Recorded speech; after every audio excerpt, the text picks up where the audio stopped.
Hello everyone. तो हम क्या स्टार्ट करने वाले हैं, electric charge and electric fields के बारे में आज पढ़ेंगे। मतलब 12th क्लास का हमने पहला चैप्टर स्टार्ट किया। आज इलेक्ट्रोस्टैटिक का फर्स्ट टॉपिक हम पढ़ेंगे इलेक्ट्रोस्टैटिक के अंदर। और यहाँ पर देखो बच्चों, स्क्रीन पे तुम्हें दिख रहा होगा इलेक्ट्रिक चार्ज की प्रॉपर्टीज़, इसके बारे में पढ़ेंगे। और दूसरा है बच्चों इलेक्ट्रिक फील्ड, मतलब पोटेंशियल से पहले तक के सारे टॉपिक अपन क्लियर करेंगे। इट मीन्स गाउस तक का एप्लीकेशन भी हम इसके अंदर डिस्कस करने वाले हैं PYQs के साथ। और जो टॉपिक तुम्हें समझ में नहीं आते हैं उस पर अपन इसमें थोड़ा सा डीपली स्टडी भी करने वाले हैं।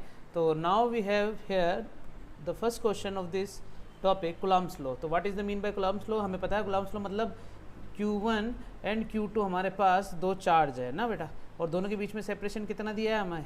इन दोनों के बीच का सेपरेशन है बेटा R। तो K Q1 Q2 by R square, ये कुलाम द्वारा दिया गया फॉर्मूला है। क्या है बच्चे? कुलाम्स द्वारा दिया गया हमारे पास ये फॉर्मूला, ठीक है ना बेटा। तो इसी फॉर्मूला पर आधारित हमने क्वेश्चन करने हैं। चलो देखते हैं बच्चों क्वेश्चन क्या दे रखा है। The 2 points charge and be having the plus Q and minus Q respectively. मतलब एक पॉइंट A है और एक पॉइंट B है, और दोनों के बीच में बच्चों क्या दिया हुआ है बच्चों में? सेपरेशन सर्टेन है, हमें नहीं पता कितना है तो मुझे मानना तो पड़ेगा ही। मान लेते हैं इनके बीच का सेपरेशन R है और इस पर चार्ज प्लस का Q और इस पर चार्ज माइनस का Q है, ठीक है ना बेटा। Place at a certain distance apart, इनके बीच में जो फोर्स लग रहा है वो F लग रहा है, ये भी बोल रखा है हमें। तो F इज इक्वल टू क्या हो जाएगा बेटा? K Q by R square. अब आप सोचेंगे कि सर हमने यहाँ पर माइनस यूज़ क्यों नहीं करा? तो बच्चों माइनस सिर्फ ये बता रहा है कि ये अट्रैक्टिव प्रॉपर्टी का है, ठीक है ना बच्चों। तो हमारे पास ये फॉर्मूला मिल चुका है फोर्स का। लेकिन बच्चों लास्ट में दे रखा है कि if 25% of charge of A transfer to B, मतलब A से B में चार्ज को ट्रांसफ़र किया जा रहा है 25%। इसका मतलब 25% का मतलब होता है 25 डिवाइडेड बाई 100, मतलब 1/4 होगा, नहीं होगा? 25 चौक 100। तो इसका मतलब Q में से Q/4 चार्ज माइनस हो रहा है, और यहाँ पर माइनस Q में से Q/4 चार्ज यहाँ ट्रांसफ़र हो रहा है। तो यहाँ पर जो नया चार्ज मिलेगा क्या वो बच्चों 3Q/4 मिलेगा क्या? कैलकुलेट करके देखो। और यहाँ से बच्चों 3Q/4 माइनस में मिलेगा क्या? अब इनके बीच का फोर्स निकाल के देखो बच्चों, तो क्या आएगा? K 3Q/4 माइनस नहीं लगाएंगे, अट्रैक्टिव प्रॉपर्टी बटे आर स्क्वायर, ठीक है ना बेटा। तो 3 3 जा 9, 4 4 जा 16, बचेगा क्या? K Q square divided by R square. और K Q square by R square को क्या लिख सकते हैं बच्चों? अपन F लिख सकते हैं। तो 9/16 इंटू F, तो 9/16 हमारे पास आंसर आ गया। तो C option is the correct option of this question, ठीक है ना बच्चों। क्लियर है? अच्छा लगा क्वेश्चन ये वाला फर्स्ट क्वेश्चन, बहुत ही अच्छी शुरुआत। क्वेश्चन नंबर 2 तुम्हारे सामने स्क्रीन पे। Suppose the charge of the proton and electron differ slightly. मतलब क्या दिया बच्चों? हमारे पास प्रोटॉन और इलेक्ट्रॉन दोनों के चार्ज डिफर दे रखे हैं। मतलब इलेक्ट्रॉन पर चार्ज अगर अपन देखें तो माइनस का E है, और प्रोटॉन पर चार्ज देखें अपन तो E प्लस डेल्टा E है, ठीक है ना बच्चे। तो इसका मतलब देखा जाए total charge on this system, किसी सिस्टम पर टोटल चार्ज कितना हो जाएगा? Electron plus proton. हमें पता ही न्यूट्रल होता है, लेकिन यहाँ पर डिफर दे रखा तो माइनस का E प्लस डेल्टा E, तो ये तो कैंसिल आउट हो गया। तो डेल्टा E ये हमारे पास टोटल चार्ज मिला है ना किसी भी सिस्टम पर। अब सिस्टम कौन सा है ये बात अभी देखते हैं बच्चों अपन। सिस्टम हमें क्या दिया है इसकी बात अभी करते हैं ना। तो देख लो बच्चों अच्छे से। फिर अपन को दे रखा है if the net electrostatic force and gravitational force between 2 hydrogen atom. ओहो बच्चों बात हो रही है हाइड्रोजन एटम की। तो ये हाइड्रोजन है और ये हाइड्रोजन है, तो दोनों के बीच में इलेक्ट्रोस्टैटिक फोर्स लगेगा। टोटल चार्ज इस पर डेल्टा ही है, इस पर भी टोटल चार्ज डेल्टा ही है। तो इलेक्ट्रोस्टैटिक फोर्स का फॉर्मूला हो जाएगा FE बराबर K डेल्टा E का स्क्वायर डिवाइडेड बाई इनके बीच का सेपरेशन हमें दे रखा है बच्चे D, तो यहाँ पर आ जाएगा बेटा D स्क्वायर। इसी प्रकार अगर इसका मास ऑफ हाइड्रोजन और मास ऑफ हाइड्रोजन हो तो इनके बीच का जो ग्रेविटेशनल फोर्स होगा वो G mass of hydrogen divided by D square. बोलो हाँ। और अपन को ये बोल रखा है कि इनका जो नेट फोर्स है वो क्या है बच्चों? 0 है ना। D डिस्टेंस पर अगर रख दिया जाए तो नेट फोर्स 0 है, हमें पहले से दे रखा है। If the net force electrostatic and gravitational force is 0, तो 0 का मतलब होता है इलेक्ट्रोस्टैटिक फोर्स। इसमें अगर देखा जाए तो ये दोनों एक दूसरे को रिपेल कर रहे हैं। क्या कर रहे हैं बेटा? रिपेल कर रहे हैं। और ग्रेविटेशनल फोर्स इन दोनों को अट्रैक्ट कर रहा है। तो इलेक्ट्रोस्टैटिक फोर्स और ग्रेविटेशनल फोर्स अगर 0 है तो इसका मतलब ये दोनों एक दूसरे के बराबर होने चाहिए, तभी तो नेट फोर्स 0 हो गया। या फिर ऐसा बोल दो ग्रेविटेशनल फोर्स अट्रैक्टिव नेचर को पॉजिटिव और रिपल्सिव नेचर को बोल दिया नेगेटिव, ठीक है ना बेटा। ये दोनों का नेट फोर्स 0 होगा और नेगेटिव है तो मतलब यहाँ माइनस लगाना पड़ेगा, तभी ये फॉर्मूला। दोनों तरीके से लिखो, बात एक ही है। तो बच्चों यहाँ से अगर मैं के डेल्टा, यहाँ से अगर मैं डेल्टा ई का स्क्वायर के बाई डी स्क्वायर को बराबर कर दूँ G mass of hydrogen upon D square से डी स्क्वायर कैंसिल हो जाएगा, तो मुझे डेल्टा ई की वैल्यू चाहिए बच्चों, साफ साफ बोल रखा है, then delta E will be, तो हमारे पास क्या जाएगा जी मास ऑफ हाइड्रोजन का स्क्वायर अपॉन में के, जी की वैल्यू होती है 6.67 into 10⁻11 into mass of hydrogen कितना दे रखा है, तो मैं इसको कैलकुलेशन को यहाँ पर करूँ बेटा 6.67 इंटू 10⁻11, तो बच्चों ये वैल्यू नहीं लिखते अपन, तो पावर लिखते हैं, और यहाँ पर 10⁻27 का स्क्वायर होगा, और नीचे k की वैल्यू है 10⁹ होता है नहीं होता, 9 इंटू 10⁻9, तो बस इसको ऊपर ले जाता हूँ, तो ये 10⁻20 हो गया, ये 10⁻27 का स्क्वायर हो गया, और इसी का रूट करना बच्चों, क्योंकि डेल्टा ई का स्क्वायर है ना, वहाँ जाके रूट होगा नहीं होगा, पक्का ना बच्चे। तो इस वाले फॉर्मूले के हिसाब से देखें तो 10⁻10 यहाँ से बचा है, और ये स्क्वायर से रूट काट दो तो 10⁻27 भी बचा है, तो क्या ये 10⁻37 ही बचेगा क्या, तो हमारा आंसर क्या आ जाएगा, जल्दी से बताओ बच्चों, इसका बी है ना, इसका आंसर क्या आ जाएगा बच्चों हमारे पास बी, करेक्ट आंसर है ये इसका, नीट 2017 में पूछा गया क्वेश्चन है, और अच्छा क्वेश्चन है ये, है ना, ठीक है ना बच्चे, तो ऐसा क्वेश्चन अपन कर सकते हैं जब भी पूछा जाए। क्वेश्चन 3 देख लो एक बार, two identical charge sphere suspended from the common point by 2 massless string of length L, वाह भाई वाह, तो मतलब हमारे पास ये दे रखा है कि यहाँ से हिंज्ड कर रखा है, ठीक है ना बेटा, और 2 आइडेंटिकल चार्ज को एल लेंथ की एक स्ट्रिंग से क्या कर रखा है बेटा, आइडेंटिकल चार्ज है, मतलब ये भी क्यू चार्ज है और ये भी क्यू चार्ज है ना बेटा, ठीक है। अब अपन को ये दे रखा है कि दोनों के बीच में म्यूचुअल रिपल्जन हो रहा है, तो मतलब ये दोनों अभी बैलेंस हो चुके हैं, दोनों पर इलेक्ट्रोस्टैटिक फोर्स लग रहा है F बराबर K Q square divided by, इनके बीच का सेपरेशन कितना दे रखा है बच्चों अपन को, D दे रखा है ना इनिशियली, तो यहाँ पर आ गया D स्क्वायर, ठीक है ना। फिर बाद में दे रखा है the charge begin to leak, मतलब चार्ज अब इसमें से कुछ ना कुछ चार्ज लीक हो रहे हैं, तो मतलब अब चार्ज कम हो जाएगा, चार्ज कम हो जाएगा तो इनके बीच में रिपल्सिव नेचर कम हो जाएगा, रिपल्सिव नेचर कम हो जाएगा तो ये दोनों एक दूसरे की तरफ आएंगे, बोलो हाँ, मतलब अब चार्ज क्या हो जाएगा, लेस हो जाएगा, लेस क्या हो जाएगा, चार्ज हो जाएगा, तो इस वजह से ये दोनों एक दूसरे की रिपल्सिव प्रॉपर्टी को खो देंगे और थोड़ा थोड़ा पास आने लग जाएंगे। पास आने का मतलब ये हो जाएगा कि ये थोड़ी देर बाद अपने यहाँ पर आ जाएंगे, तो इस पर चार्ज अब क्यू डैश हो गया और इस पर भी चार्ज क्यू डैश हो गया, लीक हो रहा तो दोनों में बराबर लीक होगा, मान लिया ना। तो यहाँ से मान लेते हैं कि अब ये x डिस्टेंस पर पहुँच चुके हैं, कहाँ पहुँच चुके बच्चों, ये x डिस्टेंस पर पहुँच चुके हैं हमारे पास, ठीक है ना बेटा। काम करो, इसके अंदर मैं ऐसा लिख देता हूँ, इसको मिटा ही देता हूँ पूरा, और लाइन बिल्कुल थोड़ी सी अच्छे से बनाते हैं, ठीक है ना बेटा, बिल्कुल सही। और यहाँ पर हमारे पास चार्ज Q पहुँच गया और यहाँ पर Q चार्ज पहुँच गया, लीक हुआ है, लेकिन हमारे पास इधर दे रखा है कि charge begin to leak from both the sphere at the constant rate, तो मतलब दोनों से चार्ज कांस्टेंट रेट पर गया, तो dQ/dt जो है वो कांस्टेंट दिया हो बच्चों, तो मैं इसको यूज़ कर लूँगा ना, तो मैं Q डैश नहीं लिख रहा, इसको इस तरीके से यूज़ कर लूँगा, तो भी तुम अच्छे से इसको डील कर लो वो बच्चों, है ना। ये देखो मैंने इसको येलो कलर से फिल कर दिया है, तो हमारे पास ये कांस्टेंट है, इसको यूज़ करेंगे बच्चों, क्वेश्चन में दे रखा है साफ साफ। अभी बताओ इनका सेपरेशन D तो नहीं रहेगा, तो कितना मान लिया अपन ने सेपरेशन, इसका x मान लिया। इनके बीच का जो सेपरेशन है इसको मैं आड़ा अगर खींच देता हूँ, ठीक है ना बेटा, तो बताओ क्या ये x/2 और ये भी x/2 बच्चों, लेंथ में तो कुछ चेंज नहीं होगा, ठीक है। तो मान लो ये सेमी वर्टिकल एंगल है, ये भी सेमी वर्टिकल एंगल है, अर्धशीर्ष कोण बोल लो इसको तुम, ठीक है। तो बच्चों किसी एक चार्ज पर अगर कंसिडरेशन करें तो हमारे पास पता है कि इस पर जो फोर्स लग रहा है वो लग रहा है kq² डिवाइडेड बाय x², नीचे इसका कोई ना कोई मास इसको ले जा रहा है, ऊपर इसको खींच कौन रहा है, टेंशन, तो टेंशन के भी कंपोनेंट हो जाएंगे बच्चों यहाँ पर, तो जहाँ ये एंगल थीटा तो ये भी थीटा हो जाएगा, तो ये t cos थीटा हो गया, और ये इधर वाला कंपोनेंट हो जाएगा t sin थीटा।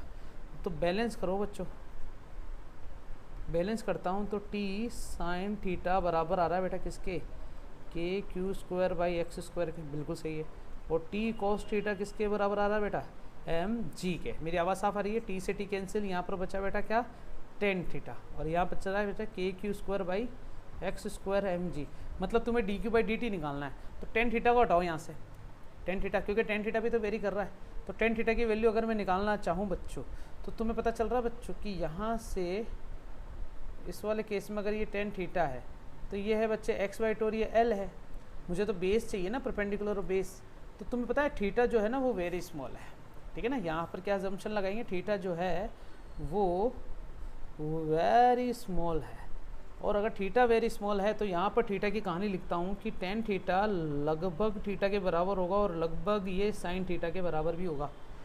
ये तुम्हें पता है ना बच्चों, वेरी स्मॉल एंगल के लिए तीनों केसेस हम यूज़ में ले सकते हैं। तो साइन थीटा अगर मैं निकालता हूँ तो पंडित बद्री प्रसाद हजरत बोले यार बच्चों लाल कक्का से इस तरीके से निकाल सकते हो तुम।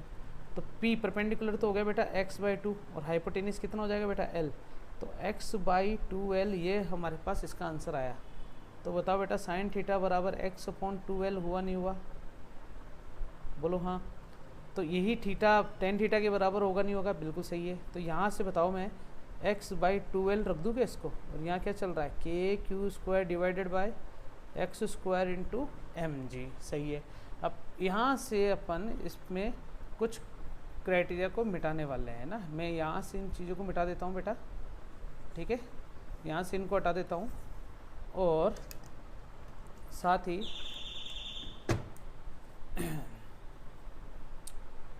x/2L बराबर KQ² बाय x² mg। तो यहाँ से x² को साइड में ले लो पूरा, और k मतलब सबको हटा दो, और KQ² यहाँ बचना चाहिए। तो क्या बचा, x³ बचा है, mg बचा है, नीचे क्या आ जाएगा 2KL। अब सोचो बच्चे mg 2KL ये सारे के सारे क्या हो गए बेटा, कांस्टेंट हो गए।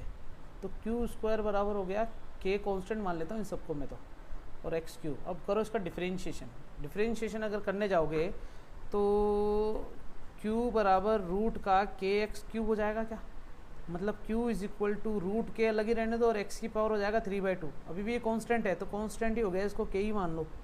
हाँ हमें q रिलेशनशिप चाहिए बस, है ना। तो इस वाले केस तक तुम्हें ये पता चला होगा कि ये चीज़ ये कैसे लिख दी बच्चों, कांस्टेंट में कुछ भी लिखा जा सकता है। अब करो इसका डिफरेंशिएशन, ठीक है ना। तो डिफरेंशिएशन dq/dt अगर मैं करता हूँ तो रूट k का तो होगा नहीं, पावर 3/2 का जरूर हो जाएगा। तो 3/2 पावर आ गया और 3/2 -1 हो जाएगा, समझ रहे हो बेटा।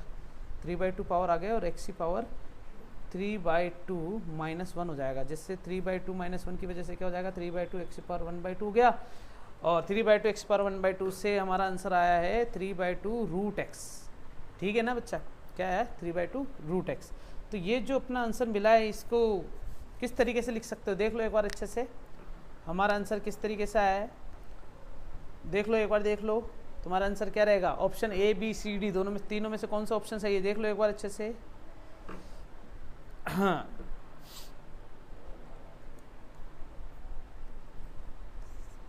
छोटी सी गड़बड़ी हो गई बच्चों, इसको मैं मिटा देता हूँ। यहाँ से वापस कैलकुलेट करते हैं अपन। हमें ऐसे बोला गया है कि भैया v then v varies function, v का रिलेशनशिप तो अपन ने निकाला ही नहीं, है ना बेटा। तो यहाँ से q बराबर रूट के x की पावर 3/2 तो मिल गया था। तो अगर मैं इसका डिफरेंशिएशन करता हूँ तो रूट के तो कांस्टेंट बाहर रहने दो, ये पावर 3/2 x की पावर 1/2 बचा, और dx/dt x का भी तो होगा। तो ये तो हमें दे रखा साफ साफ कांस्टेंट है, देखो यूज़ ही नहीं करा इसको अपन ने। ये रूट के चल रहा है, ये 3/2 चल रहा है, x की पावर 1/2 चल रहा है, और ये v dx/dt को लिख देंगे v। तो बताओ ये पूरी चीज़ें कांस्टेंट हो गई क्या। तो बताओ v बराबर 1/x की पावर 1/2 नहीं हो जाएगा अगर इसको मैं वहाँ भेजता हूँ। तो रिलेशनशिप क्या आ गया जल्दी से बताओ, ये वाला माइनस वाला, ना कि प्लस वाला। समझ में आया बच्चे। तो option A is the correct answer of this question, समझ में आ गया। तो v is equal to x की पावर 1/2, वो भी माइनस का हाफ, समझ में आया ना। ऊपर जाएगा तो माइनस की हो जाएगी पावर, ठीक है। तो इस तरीके से इस क्वेश्चन को अपने कंप्लीट किया, 2016 में पूछा गया था। नेक्स्ट क्वेश्चन बच्चों यही है, ठीक है ना। पिथबॉल क्या होती है बच्चों, यहाँ पर मैं बता देता हूँ।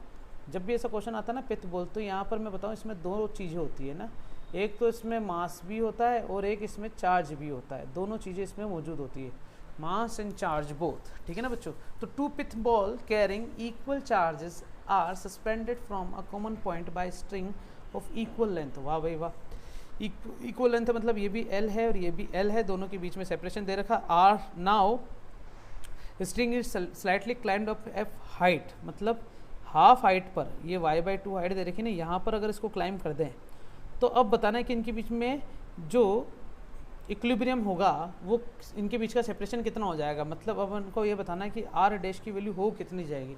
तो बच्चों इस वाले क्वेश्चन को करने के लिए हमें काफ़ी बड़े पेज की ज़रूरत पड़ेगी।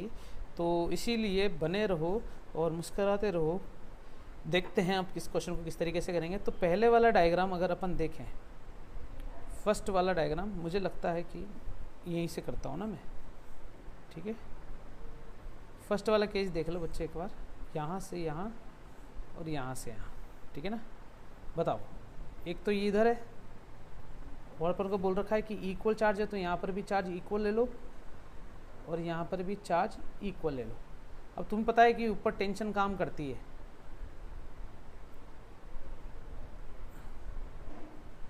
ये सेमी वर्टेक्स एंगल मान लेता हूँ थीटा है, ठीक है ना बेटा। इनके बीच का सेपरेशन आर था, तो क्या ये r/2 हो जाएगा? कि बिल्कुल सही है। और ये कंपोनेंट होंगे बच्चों, ये थीटा था तो ये भी थीटा, तो ये हो गया t cos थीटा, ये हो गया बेटा t sin थीटा, यहाँ आ गया बेटा kq²/r², और यहाँ पर आ जाएगा बेटा mg। ये तो परेशानी वाली बात ही नहीं है, ये क्वेश्चन अपन पहले कर चुके हैं। तो इसकी सारी इक्वेशन अगर ढंग से लिखते हैं बेटा, तो t sin थीटा बराबर kq²/r² हो जाएगा, और t cos थीटा बराबर हो जाएगा बच्चे mg, ठीक है ना। तो t से t कैंसिल, तो यहाँ पर क्या बचा है बेटा, tan theta is equal to kq²/mg/r²। वाह भाई वाह, समझ में आया। यहाँ से tan थीटा की वैल्यू भी निकाल लो बच्चों साथ साथ। tan थीटा की वैल्यू निकालने के लिए तुम्हें पता है ये y दे रखा है हमें और ये r/2 है, तो tan थीटा होता है परपेंडिकुलर अपॉन बेस। उसमें नहीं दे रखा था इसलिए sin थीटा में चेंज करना पड़ा बच्चों, इसमें साफ साफ दे रखा है। तो परपेंडिकुलर हो गया r/2 और ये हो गया y, तो r/2y। तो इसी फॉर्मूले को अगर ढंग से लिखता हूँ तो r/2y बराबर kq² डिवाइडेड बाय mg/r², मतलब r³ बराबर kq² बराबर 2ymg। बताओ ये समझ में आया ही नहीं आया? मना कर दो नहीं आया, साफ साफ मना कर दो बच्चों, नहीं आया। अरे हाँ मना कर दो, कैसे नहीं आया बताओ यार। सीधा सा है, यहाँ पर r² को इधर मल्टीप्लाई कर दिया, बाकी सब नीचे चला जाएगा ना। ओहो हो, आया नहीं आया? जल्दी से बताओ, लिखा नहीं लिखा सही बताओ, सही लिख दूँ वापस? अब बताना कि सही है या नहीं है। कि r³ बराबर kq² into 2y divided by mg। क्या अब मान सकते हो कि सही है या नहीं है? अरे बताओ, अब तो सही है, देख लो बिल्कुल सही है। इसी प्रकार अगर मैं r' का क्यूब निकालता ना बच्चों, तो k में कोई फ़र्क नहीं, q² में कोई फ़र्क नहीं, y की जगह y/2 हो गया है। बोलो हाँ, समझ में आया नहीं आया? और यहाँ है mg, मुझे कुछ चेंज करने की ज़रूरत नहीं बच्चे, सिर्फ डिस्टेंस से तो चेंज करी है और r' लिख दिया मैंने। बताओ ना, इस वाले केस के लिए मैंने यही फॉर्मूला यूज़ कर लिया सारा, बस इसका इसके नीचे डिवाइड कर दो बेटा। तो kq² 2 डिवाइडेड बाय mg, और यहाँ पर चल रहा y, तो ये पूरा एज इट इज़ कट गया क्या? तो बताओ r' का क्यूब बटे r³ कितना आ गया? y से y भी काट ही दो, 1/2 बचा क्या? तो हमारे पास r' का क्यूब मिला है 2 इंटू r³। ओहो हो, कितना मिला? अरे नहीं, r³ डिवाइडेड बाई 2, r तो इधर मल्टीप्लाई हो जाएगा ना, और क्यूब हटाना है तो यहाँ क्यूब रूट आएगा। तो हमारे पास आंसर आया r/2 का क्यूब रूट, 2 का क्यूब रूट है ना। तो 2 का क्यूब रूट में से कौन सा आंसर है? डी शायद सही है, एक बार चेक कर लो, सब में से बिल्कुल सही है, ये डी इसका करेक्ट आंसर है। चेक कर लेना बच्चों, कैलकुलेट करके देख लो, तुम खुद भी पेन पेंसिल चलाओ जल्दी से वीडियो पॉज करके, और आ जाएगा। चलो अगला क्वेश्चन देखो। 2 positive ions each carrying a charge q are separated by a distance d। हाँ, 2 पॉजिटिव आयंस है बच्चों, तो इसका मतलब यहाँ पर भी पॉजिटिव चार्ज है और यहाँ पर भी बच्चे पॉजिटिव चार्ज है, और सेपरेटेड बाय डिस्टेंस d। इनके बीच में फोर्स F है जो कि रिपल्जन है, तो kq²/d²। ये तो अपन को पता नहीं, फॉर्मूला बन गया है, ठीक है। तो अपन को ये देखना है कि कितने number of electron missing from each ion. ओहो, नंबर ऑफ इलेक्ट्रॉन निकालने हैं। पॉजिटिव चार्ज है तो मिसिंग इलेक्ट्रॉन ही पूछेगा, सही बात है ना। ये न्यूट्रल हुआ होगा, इसमें से इलेक्ट्रॉन कुछ निकले होंगे, तभी तो ये पॉजिटिव चार्ज हुआ होगा। तो हमें ये निकालना, तो Q इज इक्वल टू, तुम्हें पता है n ही होता है, तो Q is equal to n ही यूज़ करेंगे, क्योंकि Q की वैल्यू ये दे रखी।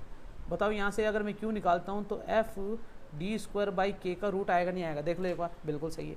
तो यहाँ आ गया FD²/K का रूट बराबर NE, तो n का डिवाइड कर दो, तो FD² बराबर KE²। बच्चों रूट के अंदर E जाएगा तो E² हो जाएगा। तो बताओ इनमें से कौन सा आंसर सही है? K की वैल्यू चेंज कर दूँ मैं, 1/K ऊपर जाके 4πε0 0 हो जाएगा, D² F चल रहा है, नीचे केवल E² आएगा। E² केवल नीचे किस में? एक तो इसमें है बस, और एक इसमें है, और रूट भी आएगा, तो इसका मतलब ये इसका आंसर सही है। चेक कर लो जल्दी से चेक कर लो, ये दोनों गलत हो गए बच्चे। ठीक है, 2010 में पूछा गया क्वेश्चन, बहुत ही इंटरेस्टिंग था, सिंपल था। जरूरी नहीं बच्चों ज़्यादा बड़े बड़े क्वेश्चन भी आते हैं ना, कुछ कंसेप्चुअल क्वेश्चन भी आते हैं, जैसे ये वाला क्वेश्चन कंसेप्चुअल है। When the air is replaced by dielectric medium of constant के, डाइलेक्ट्रिक कांस्टेंट दे रखा है बच्चों अपन को, ठीक है ना। डाइलेक्ट्रिक कांस्टेंट होता है के, ये एक्चुअली में रिलेटिव परमेबिलिटी भी कहलाता है, या रिलेटिव परमिटिविटी भी कहलाता है। मतलब एक्चुअली में मैं तुम बताऊं, एप्सिलॉन नोट का मतलब क्या होता था, परमिटिविटी ऑफ वैक्यूम, ठीक है ना बेटा, ओके। और एप्सिलॉन एम होता था परमिटिविटी ऑफ मीडियम, परमिटी मतलब निर्वात की विद्युतशीलता और माध्यम की विद्युतशीलता। एप्सिलॉन एम का एप्सिलॉन नोट में डिवाइड करते हैं तो ये के होता है, और कभी कभी इसको एप्सिलॉन आर से भी रिप्रेजेंट करते हैं, कोई बड़ी बात नहीं है। तो अपन को चेक किया गया है भैया कि पहले अगर ये सेपरेट था दो चार्ज, मान लेते हैं ये क्यू चार्ज है, ये भी क्यू चार्ज है, दोनों के बीच का सेपरेशन मुझे पहले से गिवन था, कितना है बेटा आर, तो इनके बीच का जो फोर्स लगेगा ना बिना मीडियम के, तो एफ बराबर के Q1 Q2 ले लेता हूँ अपॉन आर स्क्वायर, मतलब 1/4 pi epsilon naught Q1 Q2 divided by R square. समझ में आया नहीं आया? बिल्कुल सही है। फिर अगर इसमें डाल दिया जाए बच्चों क्या, मीडियम, क्या डाल दिया बच्चे मैंने, मीडियम डालती है। अब इसका जो फोर्स होगा वो क्या हो जाएगा, वो देखते हैं। F बराबर हो जाएगा 1/4 पाई एप्सिलॉन m आ जाएगा मीडियम की वजह से, और Q1 Q2 by R square हो जाएगा। तो FM हो जाएगा कि मीडियम का, और F नोट मतलब वैक्यूम की बात हो रही है। तो मैं यहाँ से एप्सिलॉन m की वैल्यू अगर निकालता हूँ तो बताओ वो K इंटू एप्सिलॉन नोट मिलेगा नहीं मिलेगा? बिल्कुल सही है।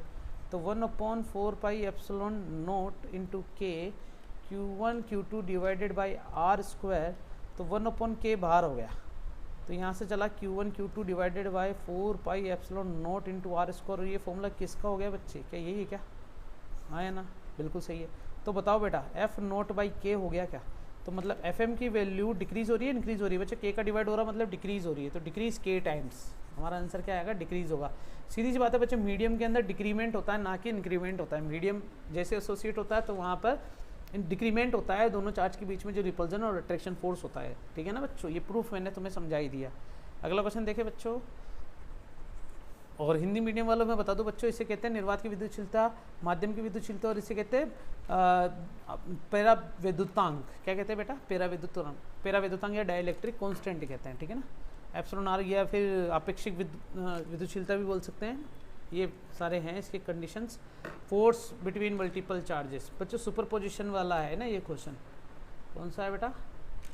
सुपरपोजिशन वाले क्वेश्चंस जो है ना वो वाला है ये, ठीक है ना, अध्यारोपण वाला सिद्धांत, ठीक है। तो देखते हैं क्वेश्चन क्या कहता है, पढ़ो जल्दी से। A Q charge place at the centre of the line joining two equal charge Q Q, the system of 3 charge will be equilibrium in. बच्चों बहुत अच्छा क्वेश्चन है, वाह वाह वाह। 1995 और 2013 दोनों में पूछा गया क्वेश्चन है। देखते जरा, हमें ऐसा बोल रखा है कि भैया यहाँ पर भी क्यू चार्ज है, यहाँ पर भी क्यू चार्ज है, दोनों के बीच में सेपरेशन मुझे पहले से दे रखा है। सैटर्न बोल रखा है तो मुझे डिस्टेंस निकालने की जरूरत नहीं है, मान लेते हैं कि आर सेपरेशन है। और यहाँ पर हमें बोल रखा है कि इनके लाइन जॉइनिंग द सेंटर पर हमने एक और चार्ज रख दिया क्यू। अब उनको बोला गया है कि क्यू की वैल्यू क्या हो कि तीनों चार्ज इक्विलिब्रियम में आए। तीनों चार्ज किस में आए बच्चे? इक्विलिब्रियम में आ जाए। तो इक्विलिब्रियम आने के लिए बच्चों मैं तुम्हें कुछ खुलासा करने वाला हूँ। जब भी हमारे पास ऐसा क्वेश्चन आता है कि किसी थर्ड चार्ज को रखते हैं और बोले कि कहाँ रखें कि वो इक्विलिब्रियम आए, एक क्वेश्चन तो ये हो गया कि कहाँ रखें, वेयर, इसको कहाँ रखें कि वो इक्विलिब्रियम आए। तो सीधी सी बात है, इन दोनों के बीच में जो फोर्स होगा और इन दोनों के बीच में जो फोर्स होगा वो सेम होना चाहिए। मतलब K Q Q by X square और K Q Q by R minus X square. मतलब ये पूरा अगर मुझे दे रखा है आर है तो यहाँ से एक्स मानना पड़ेगा। के क्यू से कैंसिल हो गया क्या? तो आर माइनस एक्स का स्क्वायर क्रॉस मल्टीप्लाई करता हूँ तो ये मिलेगा। तो आर माइनस एक्स बराबर एक्स, तो आर बराबर हो गया बेटा 2x। या फिर एक और तरीका है, माइनस साइन लेता हूँ तो आर बराबर हो गया 0। इस तरीके से, मतलब दोनों तरफ प्लस माइनस साइन लेना जरूरी नहीं ना, कट जाएगा एक तो 2x का मतलब हो गया कि आर जो है x बराबर क्या हो जाएगा r/2, मतलब इसके सेंटर पे रख दो। ये सिंपल सा क्वेश्चन है ना।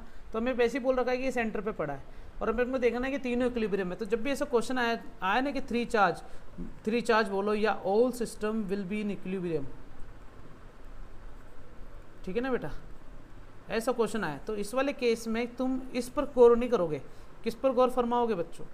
तुम गौर फरमाओगे इस वाले पर, ठीक है ना बेटा।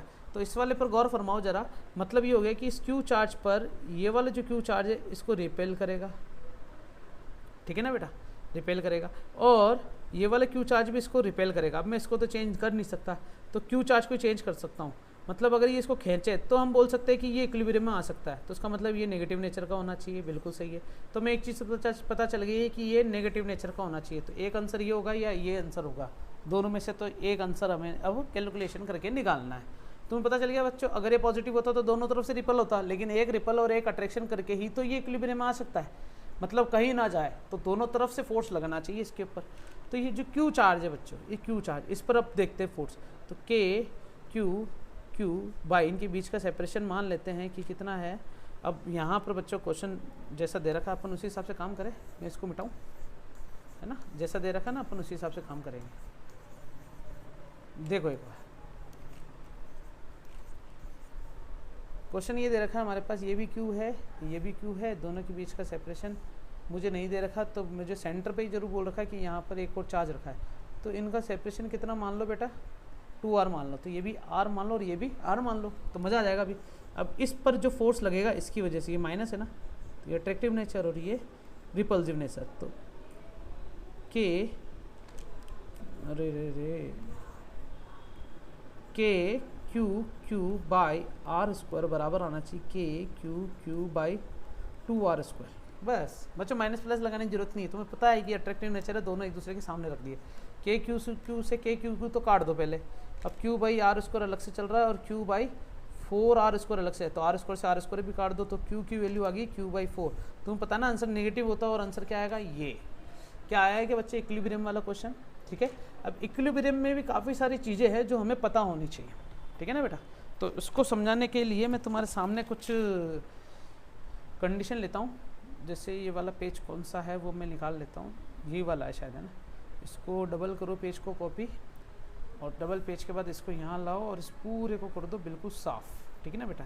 और यहाँ लो बच्चों येलो कलर, क्या लाओ, येलो कलर। मैं बात किसकी करने वाला हूँ बेटा, इक्विलिब्रियम की। इक्विलिब्रियम में एक होता है बेटा स्टेबल इक्विलिब्रियम और एक होता है अनस्टेबल इक्विलिब्रियम। तो what is the mean bye stable और अनस्टेबल, तो इसको समझने के लिए बच्चों मान लो हमारे पास क्या है, कटोरी है, ठीक है ना। ये कटोरी है दो, एक टेढ़ी पड़ी और एक इस तरीके से पड़ी है। अगर इसी के अंदर मैं स्फेरिकल बॉल को यहाँ रख देता हूँ और इसको मैं एक स्फेरिकल बॉल को यहाँ रख देता हूँ और एक बॉल को बिल्कुल यहाँ रख देता हूँ, ठीक है ना बच्चे, चलेगा, ओके। तो ज़रा सोचना कि ये दोनों के दोनों इक्विलिब्रियम में, ये तो अपन को पता है, इक्विलिब्रियम समझते हो ना। इस पर भी फोर्स लग रहा है बच्चों, नॉर्मल रिएक्शन फोर्स मान लो अलग अलग डायरेक्शन में, देखो ऐसे इस पर भी नॉर्मल रिएक्शन फोर्स एक सिंगल लग रहा है, लेकिन mg की वजह से नीचे भी जा सकता है ऐसे, लेकिन ये जा नहीं रहा, दोनों तरफ से बराबर इक्विलिब्रियम में आ चुका है, ठीक है ना बेटा। तो भैया ऐसे क्वेश्चन के लिए हमें चेक करना है कि कौन स्टेबल में और कौन अनस्टेबल में है। तो देखो ज़रा, अगर मैं इसको अपनी पोजीशन से थोड़ा सा भी हिला दूँ, जैसे मैंने इसको यहाँ से हिला दिया, तो ये वापस अपनी पोजीशन को रीगेन करने की कोशिश करेगा और ये ऊपर चला जाएगा, ऊपर से वापस फिर नीचे आएगा, और एक टाइम ज़रूर होगा कि ये वाइब्रेटरी मोशन करके रीगेन इट्स ओरिजिनल पोजीशन, मतलब ये अपनी ओरिजिनल पोजीशन को क्या कर सकता है बच्चों, रीगेन कर सकता है। लेकिन इस वाले केस में अगर देखें तो ये यहाँ से नीचे उतरा, अगर इसको थोड़ा सा भी हिलाते हैं तो ये नीचे उतरेगा, वापस अपनी पोजीशन को रीगेन नहीं करेगा। तो इसका मतलब ये भी इक्विलिब्रियम में था, ये भी था, साम्य अवस्था इक्विलिब्रियम का मतलब। लेकिन अगर इसकी इक्विलिब्रियम पोजीशन को थोड़ा सा हिला दिया जाए और ये वापस अपनी पोजीशन को गेन कर ले, तो वो होता है स्टेबल, और ये क्या होता है बेटा, अनस्टेबल। अब यही चीज़ यहाँ पर हमें समझने के लिए क्या करना पड़ेगा, जैसे मान लो कि हमारे पास दो चार्जेस ऑफ बॉडी है ना, ठीक है, ये है एक तो, और एक यहाँ पर है, ठीक है ना। फिलिंग कर देता हूँ इनके बीच में, देख लेना कि इनके बीच का जो सेपरेशन है मुझे कितना दे रखा है, ये इनके बीच का सेपरेशन है, ठीक है। अगर मैं यहाँ पर एक चार्ज रखता हूँ बच्चों, ये भी पॉजिटिव चार्ज है और ये भी क्या है बेटा, पॉजिटिव चार्ज है। अगर मैंने यहाँ पर पॉजिटिव चार्ज क्यों रखा है, तो ज़रा सोचो क्या ये इक्विलिब्रियम में है क्या, बिल्कुल है। ये पॉजिटिव बोलेगा भाई रिपल्जन, ये भी बोलेगा रिपल्जन। लेकिन अगर इसको इसकी पोजीशन से थोड़ा सा भी हिला दूँ तो ये बोलेगा ओह पास क्यों आ रहा है, चल दूर जा। तो ये जैसे हिलाते हैं तो ये एकदम से दूर फेंकता है, तो ये इसके पास पहुंच जाएगा, तो बोले तू भी दूर जा। तो ये वाइब्रेट करते करते करते एक टाइम जरूर आएगा जब अपनी पोजीशन पर वापस पहुंच जाएगा, तो ये स्टेबल में आ गया। लेकिन यही चार्ज अगर बच्चों अपन क्या लेते हैं, नेगेटिव ले लेते हैं, यही चार्ज अपन क्या ले लेते हैं बच्चों, नेगेटिव। तो ये पॉजिटिव था, ये पॉजिटिव था, ये चाहते हैं कि नेगेटिव इसके पास आए, तो थोड़ा सा भी हिला देते हैं तो ये उसके पास पूरा चला जाएगा। इसका मतलब ये किस में आ गया बेटा, अनस्टेबल में आ गया। समझ में आ गया। और तीनों चार्ज के इक्विलिब्रियम होने का मतलब क्या हुआ, क्या तीनों सिस्टम चार्ज इक्विलिब्रियम में है या नहीं, इसके बारे में अगर अपन बात करें। ये मिटाऊँ क्या कि नया पेज लूँ, छोड़ो ना, नया पेज क्यों ले, इसको जूम आउट करके साइड में पटक देते हैं, ठीक है ना बेटा। तो ऐसे क्वेश्चन के अंदर अगर हमारे पास इक्विलिब्रियम है या नहीं चेक करने के लिए पूछा जाए, तो तीनों चार्ज इक्विलिब्रियम के लिए तुम्हें क्या करना है बेटा, ये क्यू चार्ज है, तो जैसे इस वाले पे फोकस करना, ना कि इस पे। अगर अपन को ऐसा क्वेश्चन पूछा है कि एट वेयर, कि कहाँ रखें कि ये इक्विलिब्रियम आए, तो तुम इस पर फोकस करोगे और इस पर फॉर्मूला लगा दोगे एफ, एक इस पर क्यू वाला, इसकी वजह से मतलब इन दोनों के बीच का फोर्स और इन दोनों के बीच का फोर्स आपस में इक्वेट कर दोगे। लेकिन जब पूरा सिस्टम इक्विलिब्रियम में पूछा जाए तो तुम किसी एक भार वाले चार्ज पर फोकस करोगे और तब कैलकुलेट करना ताकि तुम्हें क्यू की वैल्यू मिल सके। क्योंकि बच्चों फर्स्ट वाले केस में देखना, किस में बेटा, फर्स्ट वाले केस में, फर्स्ट वाले केस में क्या होगा, होगा कुछ यूँ कि ये जो क्यू चार्ज है, अगर मैं इन दोनों के बीच में फोर्स लगाता हूँ तो K Q Q by R square, और इन दोनों के बीच में K Q Q by R square, तो इसमें ये सेपरेशन x है और ये r माइनस एक्स है ना, समझ रहे हो ना बेटा, r माइनस एक्स का स्क्वायर। तो यहाँ से के क्यू क्यू कैंसिल हो जाएगा और फिर यहाँ से अपन क्रॉस मल्टीप्लाई करके काम कर लेंगे। समझ में आया बच्चों। तो ऐसे यहाँ से पूरा कट जाता है। लेकिन इस वाले केस की अगर मैं बात करूँ तो क्यू बाई एक्स स्क्वायर अलग से और क्यू बाई आर स्क्वायर, मतलब यहाँ से क्यू पूरा नहीं कट पाएगा। इसका मतलब एक क्यू तो बच जाएगा। इसलिए जब क्यू की वैल्यू निकालते हैं ना कि कितना हो, तब किसी एक पॉइंट चार्ज को बाहर वाले को फोकस करना तुम, ठीक है ना भैया। क्वेश्चन देखो चलो जल्दी से, ये क्वेश्चन शायद इंटरेस्टिंग होगा तुम्हारे लिए। A point charge +4q -4q and kept at the x, ओहो तुम्हारे पास बनाना पड़ेगा इस तरीके से, बनाना मीन्स केला, ओहो। तो एक तो हो गया हमारे पास ये पोजीशन 0, एक पोजीशन होगी ये a और एक पोजीशन होगी बेटा ये 2a, ठीक है ना बेटा। तो यहाँ पर पड़ा है कितना बेटा, प्लस का 4q चार्ज, यहाँ पर पड़ा है माइनस का 4q चार्ज और यहाँ पर पड़ा है बेटा प्लस का 4q चार्ज। अब उनको चेक करना है कि इनमें से कौन कैसा ऑप्शन सही है ना। The minus Q is in stable equilibrium, तो ये तो गलत हो गया बेटा, क्योंकि पॉजिटिव होता तो ही स्टेबल होता, माइनस वाला तो चाहता है कि पास जाए। थोड़े सा भी इसकी पोजीशन से हिला दो, मज़ा आ जाएगा, इसको प्यार में पड़ जाएगा, घर छोड़ देगा और +4q वाले के साथ बस जाएगा।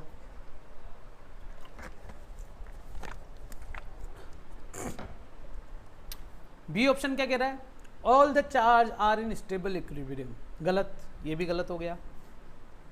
तीसरा तो है नहीं, बीच वाला तो है ही नहीं ना स्टेबल में, ठीक है। All the charge are in unstable, हाँ ये अपन सही बोल सकते हैं। और none of charge is equilibrium, नहीं इक्विलिब्रियम में तो है लेकिन ये अनस्टेबल इक्विलिब्रियम में है। इक्विलिब्रियम में तो है बच्चों, ये इक्विलिब्रियम में तो है, समझ में आया ना। जैसे 4q है तो इसके बीच में ये वाला बोलेगा पास आ और ये वाला बोलेगा दूर जाए, तो ये इक्विलिब्रियम में आ गया।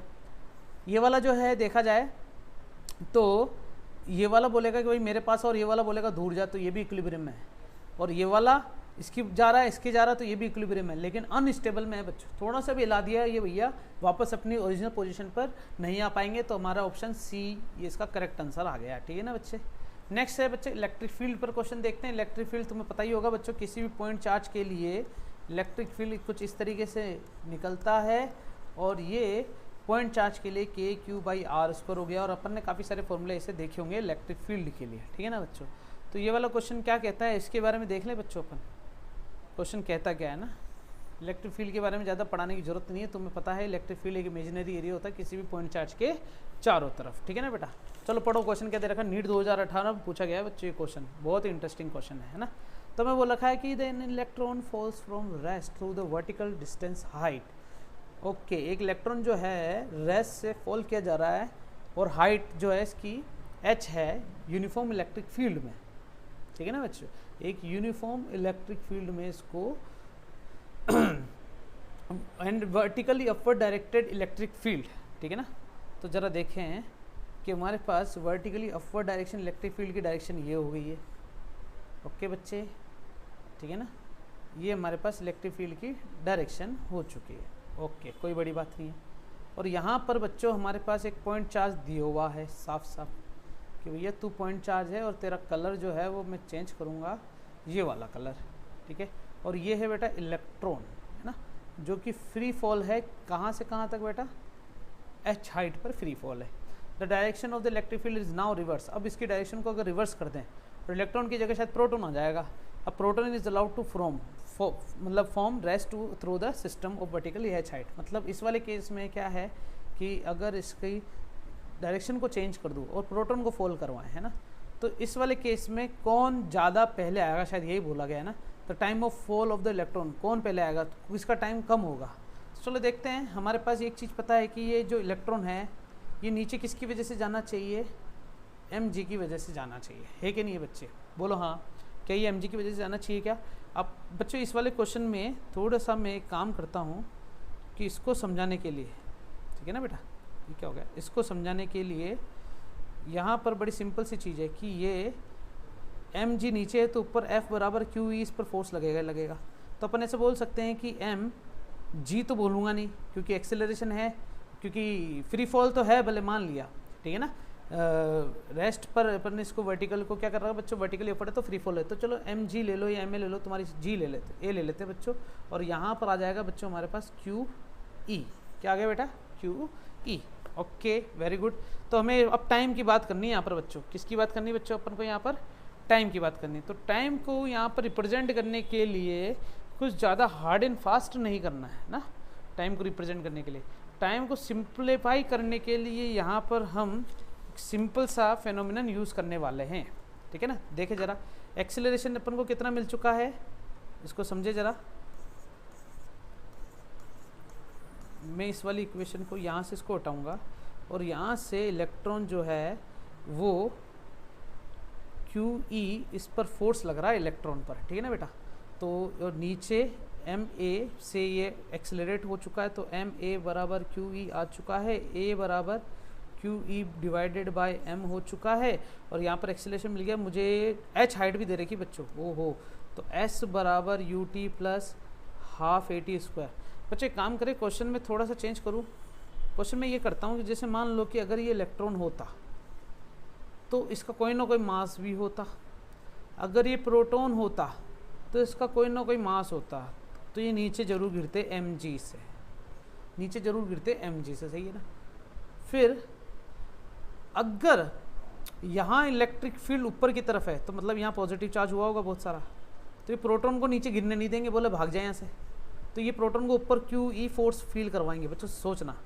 और यहाँ पर अगर इलेक्ट्रिक फील्ड की जगह यहाँ माइनस चार्ज होता और इलेक्ट्रिक फील्ड का पॉजिटिव चार्ज यहाँ होता, मतलब इसमें इलेक्ट्रिक फील्ड की डायरेक्शन ये होती, ओहो, वर्टिकली अपवर्ड नहीं वर्टिकली डाउनवर्ड होती यहाँ पर। तो बच्चों इस वाले केस में इलेक्ट्रॉन ऊपर की तरफ जाता है, इस पर फोर्स ऐसा लगता। अब ये बैलेंस नहीं है तो इसका मतलब ये mg नहीं है बच्चों, बैलेंस नहीं है इसका मतलब ये भी मोशन में है, तो ये ma इस पर काम करेगा। अगर ये बैलेंस होता तो mg को QE से बराबर कर देता, लेकिन ये ma काम कर रहा है, तो दोनों केस में बच्चों ma बराबर QE ही काम आया, जिसमें एक्सेलरेशन आ गया बेटा QE डिवाइडेड बाय m। मेरे ख्याल से अब समझ में आया होगा। तो क्वेश्चन में थोड़ा सा करेक्शन देख लेना बच्चों, ठीक है, शायद यहाँ पर थोड़ा सा मिसप्रिंट हो सकता है, लेकिन अपन ने यहाँ पर डिस्कस कर लिया है कि पॉजिटिव से ये रिपल होगा तभी तो QE फोर्स लगेगा, और ये पॉजिटिव से अट्रैक्ट होगा तभी तो इस पर QE फोर्स लगेगा, लेकिन दोनों केस में ma या mg तो नीचे की तरफ ही जाएगा। समझ में आया बच्चे, रेस्ट है। अब हमें ये बोल रखा है कि दोनों को h हाइट से फेंका गया है, तो s is equal to ut plus half AT²। तो यहाँ पर आ गया h, फ्री फॉल है तो 0 हो गया, t चल रहा है, हाफ इंटू AT², ओहो। तो यहाँ से बच्चों h मिला है AT² डिवाइडेड बाई 2, तो 2h a बाई T², तो t बराबर आ जाएगा रूट में 2h डिवाइडेड बाई a। अब a की वैल्यू रखो बच्चों यहाँ पर, तो 2h अपॉन QE ऊपर चला जाएगा बच्चे m। तो टाइम अगर इलेक्ट्रॉन की बात करें तो 2h और QE तो कांस्टेंट है, मास ऑफ इलेक्ट्रॉन हो जाएगा, समझ में आया। और टाइम ऑफ अगर किसकी बात करें बच्चों अपन प्रोटॉन की, तो यहाँ पर भी 2h अपॉन QE के साथ मास ऑफ प्रोटॉन आ जाएगा। तो अब तुम्हें देखना है कि मास ऑफ इलेक्ट्रॉन और प्रोटॉन में कौन भारी होता है, तो हमें पता है कि प्रोटॉन ज़्यादा भारी होता है, तो टाइम इसको ज़्यादा लगेगा, इसको कम लगेगा, तो इलेक्ट्रॉन जो है स्मॉलर टाइम लेगा मतलब प्रोटॉन से। मेरे ख्याल से अब समझ में आ गया होगा, तो इसका मतलब ए इसका करेक्ट आंसर है, क्लियर है बच्चे, समझ में आ गया? तो इस क्वेश्चन में थोड़ा सा देख लेना, गौर फरमा लेना, आई होप कि तुम्हें समझ में आया होगा। नेक्स्ट क्वेश्चन देखो बच्चों अच्छे से। ओहो, ये क्वेश्चन बड़ा अच्छा क्वेश्चन है ना, ठीक है ना, देखते हैं इसको। ये क्वेश्चन रीड करो बच्चों जब तक मैं चार्ज पे लगाता हूँ इसको। हाँ, क्वेश्चन को रीड करो जल्दी से, नहीं तो ये डाउन हो जाएगा अभी।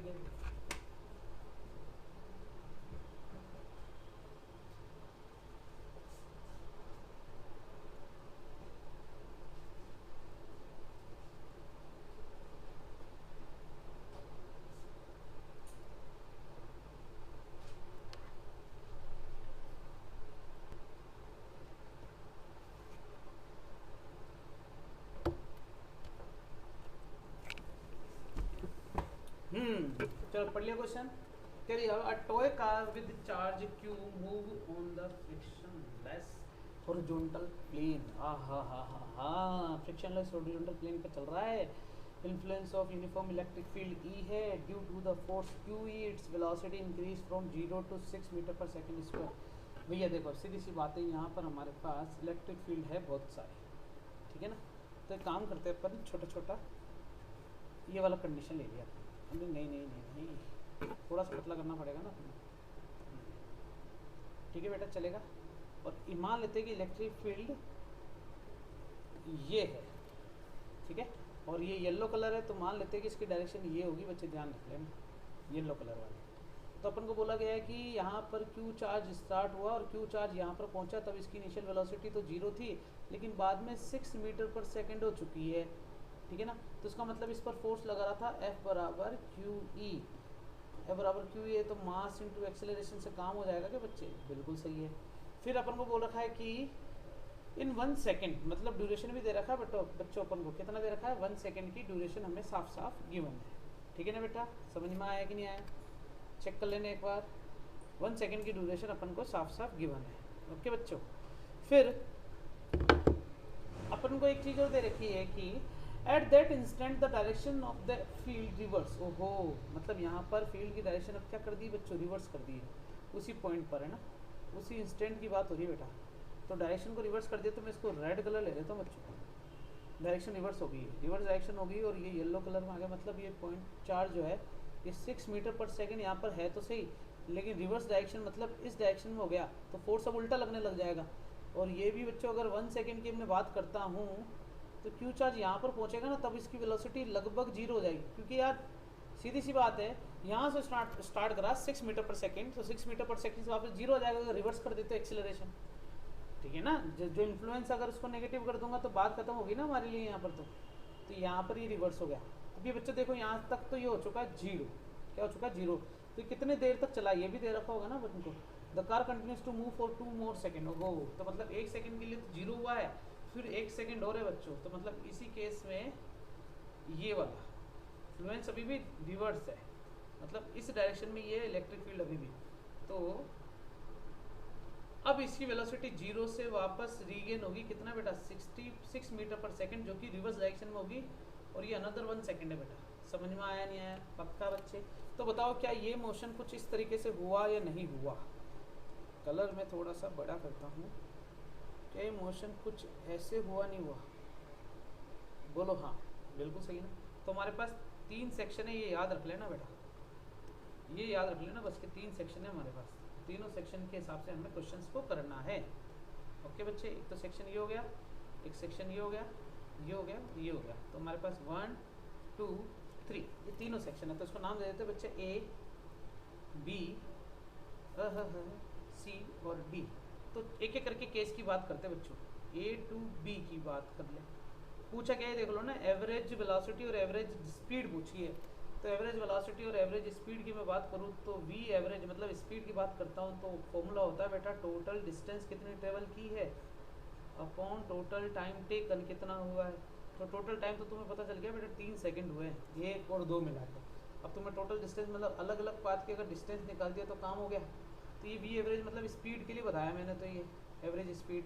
अगर ये चीज़ एवरेज वेलोसिटी पूछते तो हमारे पास टोटल डिस्प्लेसमेंट निकालना होगा बेटा। यहाँ पर डिस्प्लेसमेंट तुम्हें एक चीज़ तो पता चल गई है, और टोटल टाइम तो 3 ही है। डिस्प्लेसमेंट बच्चों यही होगा, ठीक है ना बच्चों, क्योंकि यहाँ से यहाँ आ गए तो मतलब यही तक तो डिस्प्लेसमेंट काम आएगा बस। हाँ है ना, ये दोनों तो कैंसिल हो जाएंगे, एक पॉजिटिव और एक नेगेटिव। आया नहीं आया समझ में, बोलो हाँ। ठीक है ना, मतलब ये दोनों कैंसिल हो जाएंगे और ये बच जाएगा हमारे पास। चलो ठीक है, तो मैं इसको भी मिटा देता हूँ अभी। अब एक एक करके S1 निकालता हूँ। तो मैं S1 निकालने की अगर कोशिश करता हूँ तो S1 कैसे निकलेगा, जल्दी से बताओ। S1 मेरे पास एक ही तरीका से निकल सकता है और वो है बच्चे, साफ कर देता हूँ उसको। S1 निकालने का तरीका, S1 की बात करें तो S is equal to U T plus half A T square. तो S1 निकलेगा, u इनिशियल वेलोसिटी 0 थी, टाइम 1 सेकेंड था, हाफ था। अब एक्सेलरेशन में निकाल लो बच्चों, वेलोसिटी तुम्हें पता है ना बच्चों, एक्सेलरेशन कैसे निकालेंगे, v is equal to U plus A T से एक्सेलरेशन निकलेगा। तो a बराबर v minus U by T. v की वैल्यू है बच्चों 6, u की वैल्यू 0 और 1 सेकेंड के लिए था, तो 6 मीटर पर सेकेंड स्क्वायर हो जाएगा। तो यहाँ पर इसकी वैल्यू आ जाएगी 6 और 1 का स्क्वायर। ठीक है ना बेटा, आया समझ में। तो बताओ यहाँ से S1 की वैल्यू कितनी मिली, कैलकुलेट करोगे तो क्या 3 मीटर हमारे पास आंसर मिला या नहीं मिला। S1 मिल चुका है बच्चों, देख लेना एक बार अच्छे से, क्या मिल चुका है अपन को, S1 मिल चुका है। अब क्या निकालेंगे बताओ, इसको सेपरेट कर देता हूँ मैं। अब निकलेगा बेटा हमारे पास S2 निकालने के लिए B2C मोशन करना अपन को। कहाँ से कहाँ तक बेटा, B2C मोशन करे, B से C तक का मोशन अपन, हाँ या ना बच्चों, क्या करें अपन, B से C तक का मोशन अपन अब करेंगे। तो B से C तक की अगर अपन बात करें तो वही S बराबर you T plus half A T square. तो B से C मतलब यही वाले सेक्शन की बात हो रही बेटा। तो U की वैल्यू 6 से 1 ये टाइम है, हाफ इंटू एक्सेलरेशन बच्चों माइनस का हुआ होगा, देख लेना, मैं तुम्हें बता दूँ रिटार्डेशन होगा, और ये 1 का स्क्वायर ही है। तो 6 माइनस 6/2 मतलब 6 माइनस 3, मतलब इसका भी आंसर 3 मीटर ही आया। ओहो, अब बात करेंगे किसकी बेटा, S3 की बात करेंगे, शायद इसकी बात करेंगे, S3 की बात करेंगे। तो S3 का मतलब हो गया बेटा हमारे पास C2D। तो C2D का फॉर्मूला हो गया S is equal to U T plus half A T square. तो इनिशियल वेलोसिटी वापस 0 हो चुकी है बच्चों, ये देखो ना यहाँ पर, और प्लस हाफ एक्सेलरेशन बच्चों माइनस का रहेगा 6 और 1 का स्क्वायर। तो ये माइनस का 3 मीटर आया, S3 की वैल्यू माइनस का 3 है ये बच्चों। तो बच्चों स्पीड में तो प्लस माइनस कुछ नहीं चलता है, ठीक है ना, स्पीड में तो प्लस माइनस कुछ नहीं चलता है। तो तीनों को जोड़ूंगा तो ऊपर आएगा 9 और नीचे 3, तो इसका मतलब एवरेज स्पीड तो आई 3। और टोटल डिस्प्लेसमेंट की बात करता हूँ तो 1 3 से तो 1 3 कट जाएगा, बचा 3, तो 3/3 मतलब एवरेज वेलोसिटी मिली है 1। तो आंसर आना चाहिए 13 चेक कर लेना बच्चा, कैलकुलेट करके देखो। चलो जल्दी से, ये मैंने बहुत कम स्पेस में कर दिया क्वेश्चन, मुझे लगता है तुम्हें समझ में आ गया होगा। ये टॉय कार है बच्चों, टॉय कार कुछ इस तरीके से मोशन में है, देख लेना, गौर फरमा लेना, कुछ इस तरीके से मोशन में हुई है, ठीक है ना। तो अपन चले, अपन आ गया, पक्का क्लियर है बच्चों। अगला क्वेश्चन पढ़ो जल्दी से।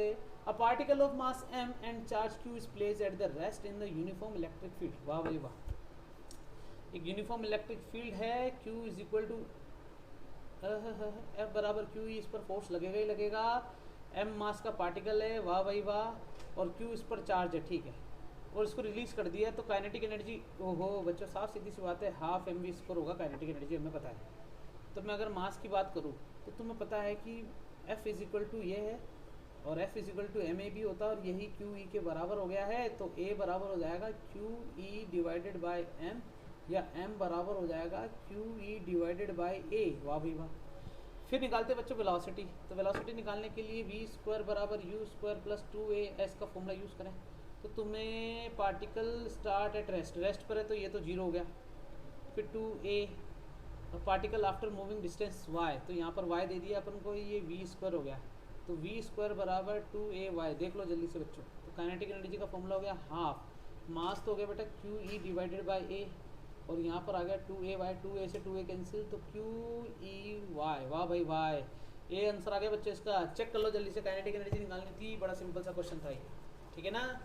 चले अपन चले, ओके नहीं है, मतलब ये यहाँ से यहाँ पहुँचा है तो इनिशियल वेलोसिटी 0 थी, फाइनल वेलोसिटी v थी, कोई ना कोई एक्सेलरेशन इसको मिला ही होगा। अगला क्वेश्चन इलेक्ट्रिक फील्ड लाइंस, बच्चों ये तुमने देखे ही होंगे। तो अपन को ये चेक करना है कि what are the sign of this charge, तो मतलब इनमें से कौन सा सही है, साइन दे रखा है Q is positive, Q negative. बच्चों मैं तो तुम्हें बता दूँ ये अंदर घुस रहे हैं दोनों तरफ से, तो दोनों नेगेटिव होंगे मेरे हिसाब से, तो बोलो हाँ। तो इसका आंसर क्या आएगा बच्चे, C। ओहो, जब मैं पैदा हुआ था तब ये क्वेश्चन आया था बच्चों, 1994 में ये क्वेश्चन, बड़ा सिंपल क्वेश्चन है यार ये तो, ठीक है। तो मतलब पैदा होते डॉक्टर बन सकते थे अपन तो मतलब बोथ आर नेगेटिव, दोनों क्या होंगे बच्चे, नेगेटिव होंगे। बोलो हाँ, समझ में आया नहीं आया? बड़ा सिंपल क्वेश्चन है ना ये, क्योंकि दोनों अंदर एंटर हो रहे हैं, दोनों लाइन एक दूसरे को इंटरसेक्ट भी नहीं कर रही है, टच भी नहीं हो रही है। पॉजिटिव नेगेटिव तो टच होती है। इलेक्ट्रिक फ्लक्स, तो बच्चों फ्लक्स के बारे में तुम्हें पहले से पता है, ई डॉट डी ए होता है। अब यहाँ पर डी ए क्या है, डी ए के ऊपर वेक्टर लगा रखा, मतलब एरिया पर वेक्टर्स का मतलब क्या, एरिया जो है वो वेक्टर क्वांटिटी होती है क्या, हमारा क्वेश्चन ये है। तो हमारा जवाब होना चाहिए हाँ, वेक्टर क्वांटिटी। क्यों बच्चों, इसको समझने के लिए गौर फरमाएंगे अपन थोड़ा सा, इसको समझने के लिए गौर फरमाने के लिए 5th पॉइंट है ना, कॉपी करो उसको और वापस यहाँ पर आओ और इसी को कर दो बच्चों पूरा साफ, ठीक है ना भैया, ओके। तो इसको समझने के लिए देख लेना अच्छे से। मुझे किसी भी एरिया को अगर देखना है, किसी भी एरिया को, जैसे मान लो मैंने यहाँ पर बनाया बच्चे एक्स एक्सिस, वाई एक्सिस और जेड एक्सिस, और मैं अलग अलग टाइप के एरिया बना रहा हूँ। एक मैंने यहाँ पर बनाया, मज़ा नहीं आया तो, एक मैंने यहाँ पर बनाया, ठीक है बेटा, और एक मैंने यहाँ पर बनाया। तो बताओ बच्चों, ये रेड कलर कर दिया इसको मैंने, ठीक है, और इसको भी रेड कर दो, रेड कर दो, कोई ना। तो इन सबका एरिया अगर रेडियस सेम है तो इसका area pi R square, colour सही है कि नहीं है, ये ले लो, इसका भी एरिया पाई आर स्क्वायर और इसका भी area pi R square, pi R square, ठीक है ना बेटा, ओके।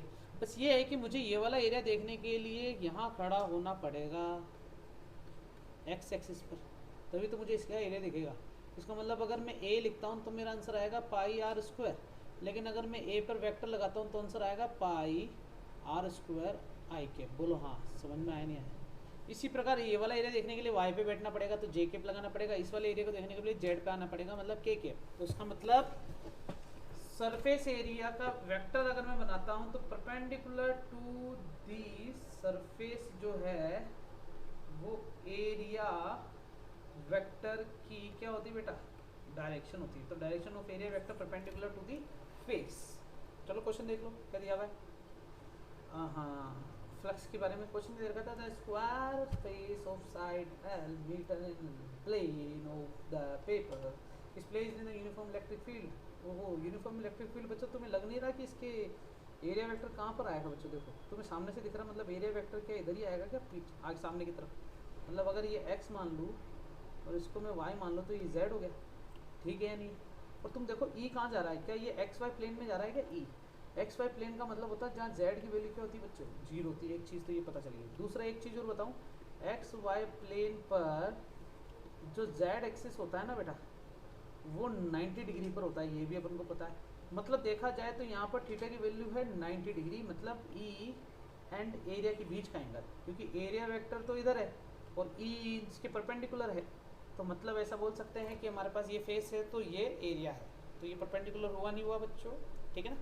तो बस इसी के इसको अगर ध्यान में रखें तो फाई बराबर अगर ई डॉट ए है तो ई ए कोस थीटा, और थीटा की वैल्यू 90 रखते ही यहाँ पर आ गया हमारे पास 0। फ्लक्स कितना मिलेगा बेटा? 0।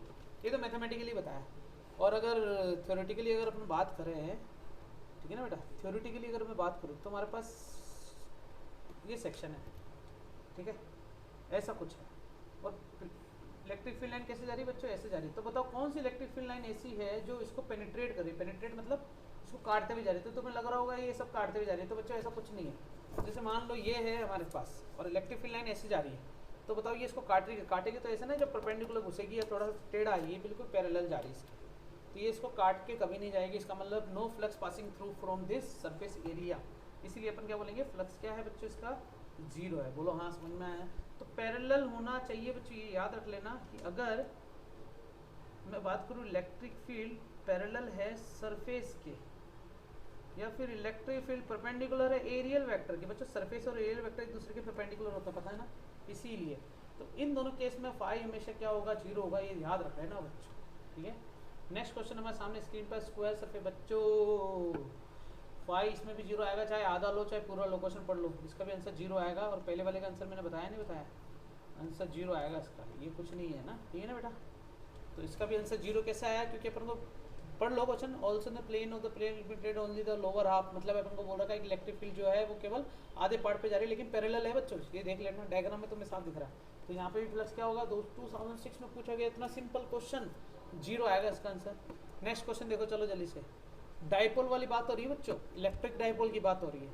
तो इलेक्ट्रिक डाइपोल की जब अपन बात यहाँ पर कर ही रहे हैं तो देखो इलेक्ट्रिक डाइपोल क्या होता है, छोटे छोटे चार्ज होते हैं बच्चों, सूगले से, ठीक है ना। माइनस क्यू और प्लस क्यू दोनों के बीच का सेपरेशन कितना होता है बेटा, 2a होता है, पता है नहीं है, ठीक है। तो उसका डाइपोल मूवमेंट जो होता है ना वो 2qa होता है, जिसकी डायरेक्शन वेक्टर क्वांटिटी तो नेगेटिव से पॉजिटिव की तरफ होती है, और ये बहुत ही स्मॉल डिस्टेंस पर एक दूसरे की तरफ होते हैं। दो आइडेंटिकल चार्ज होते हैं, अपोजिट इन नेचर होते हैं। ये डाइपोल की बात होगी, द्विध्रुव की बात हो गई। तो 3 चार्ज पॉइंट अपन को दे रखा है, और कोऑर्डिनेट्स बना लो बच्चों में। पहले थोड़ा सा मोटा ले लेता हूँ मैं इसको, तो हमें अच्छा लगेगा, ठीक है ना बेटा। एक तो ये डायरेक्शन हो गई, एक बेटा ये डायरेक्शन हो गई, और एक बेटा ये डायरेक्शन हो गई, ठीक है ना। और तीनों पर हमारे पास एक चार्ज तो यहाँ पड़ा, देख लो बच्चों, 0a0। तो 0a0 कितना है बेटा, प्लस का क्यू चार्ज, और 000 इस पर भी पड़ा बच्चे एक चार्ज, वो कितना पड़ा है, माइनस का 2q चार्ज, माइनस का 2q चार्ज 0 0 और 0 पर। और एक पड़ा है बच्चे a00 मतलब यहाँ पड़ा, मतलब एक्स वाई प्लेन की ही बात हो रही है बच्चों पूरी, a00, और यहाँ पर प्लस q चार्ज पड़ा है। तो थोड़ा सा दिमाग लगाए अपन, तो एक माइनस क्यू इसके साथ डाइपोल बना लेगा, एक माइनस क्यू इसके साथ डाइपोल बना लेगा। तो इसका डाइपोल मोमेंट अगर निकालूँ तो p बराबर, इनके बीच का सेपरेशन कितना बेटा, a है। जब 2a होता है तो फॉर्मूला ये होता है, और a होगा तो केवल qa हो जाएगा कि फॉर्मूला, जिसकी डायरेक्शन ये होगी। इस वाले केस की डायरेक्शन भी qa इधर ही हो जाएगी कि p की, बोलो हाँ। अब तुमने नोटिस करा बच्चों, ये p और p दोनों सेम है, लेकिन दोनों के बीच में 90 डिग्री बन रहा है, तो रिजल्टेंट बीच में से जाएगा, मतलब qa का स्क्वायर प्लस qa का स्क्वायर। बताओ मैं एक बार अच्छे से, तुम्हें याद है बच्चों, आर स्क्वायर बराबर a square plus b square plus 2ab cos theta, ये फॉर्मूला हुआ करता था। थीटा की वैल्यू अगर 90 हो जाए तो हमारे पास फॉर्मूले में ए स्क्वायर केवल बी स्क्वायर होता है, वो भी रूट में, ठीक है ना। तो यहाँ पर ए और बी दोनों सेम है, तो क्या लिख देंगे बेटा, QA का स्क्वायर, और यहाँ पर भी आ गया QA का स्क्वायर का रूट, तो ये आंसर आया √2QA। बच्चों ये याद रखना है, ऐसा होता है, कैलकुलेट करके देखोगे तो आंसर ये आएगा। तो √2QA is the correct answer of this question. तो √2QA कहाँ पर है, यहाँ है, यहाँ है, यहाँ है। अब तुम्हें चेक करना है कि कहाँ जाएगा, तो बिल्कुल इस डायरेक्शन में जा रहा, नहीं जा रहा, तो ये हमारे पास 0 0 0 है, और इस डायरेक्शन में जा रहा, तो मतलब एक्स भी और वाई भी है, तो मतलब ए मान लूँ क्या मैं एक तरीके से, तो ए 0 दोनों में है, तो ये तो गलत हो गए दोनों। अब लेकिन इसमें से ये सही हो गया और ये सही हो गया, बोलो हाँ, समझ में आया। डायरेक्शन भी पता चल गई अपन को, और क्या पता चल गया बच्चों, लाइन ज्वाइनिंग भी अपन को पता चल चुका है, ठीक है भैया। चले अपन आगे चलें, समझ में आया नहीं आया बच्चे, ठीक है। तो इलेक्ट्रिक डाइपोल की कुछ खास बातें यहाँ पर लिखी बच्चों। इलेक्ट्रिक डाइपोल का ये फॉर्मूला जरूर याद रख लेना, मोस्ट इंपॉर्टेंट। पोटेंशियल भी काम आएगा, पोटेंशियल जब अपन पढ़ेंगे, और एक इलेक्ट्रिक फील्ड के अंदर भी ये फॉर्मूला काम आने वाला है। तो KP/R³ 1+3 cos स्क्वायर थीटा, यहाँ पर थीटा की वैल्यू रखते जाना बच्चों, 0 रख देंगे, 90 रख देंगे, तो अपने पास आंसर मिलता जाएगा बच्चों इलेक्ट्रिक फील्ड के लिए, तो ठीक है। तो क्वेश्चन देखें हमारे पास क्या है अगला, ये हमारे पास क्वेश्चन है कि Q is lying on the perpendicular bisector of the electric dipole. Electric dipole है तो बच्चों ये इधर बना दिया, ये इधर बना दिया, और Q जो है वो परपेंडिकुलर बाइसेक्ट पे पड़ा हुआ है। डिस्टेंस भी दे रखी होगी बच्चों, dipole is R much greater than the size of the dipole. Size of dipole मतलब ये 2 है, ये R की वैल्यू जो है वो बहुत बड़ी है 2a से, ये दिया हुआ अपन को। तो अपन को चेक करना है कि then the electric field at Q पर इलेक्ट्रिक फील्ड कितना होगा बच्चों। इक्वेटोरियल के लिए ये 90 डिग्री बन रहा, नहीं बन रहा, तो मैंने बताया बच्चों इलेक्ट्रिक डाइपोल के लिए इलेक्ट्रिक फील्ड का फॉर्मूला होता है KP/R³ रूट के अंदर 1+3 cos स्क्वायर थीटा, ठीक है नहीं। तो यहाँ पर ये फॉर्मूला उठाऊँ, KP/R³ रूट के अंदर 1+3 cos स्क्वायर थीटा, मतलब 0 हो जाएगा, क्योंकि 90 डिग्री की वैल्यू 0 हो गई, तो ये √1 बचा, √1 को लिखेंगे नहीं, तो KP/R³ ये इलेक्ट्रिक फील्ड है।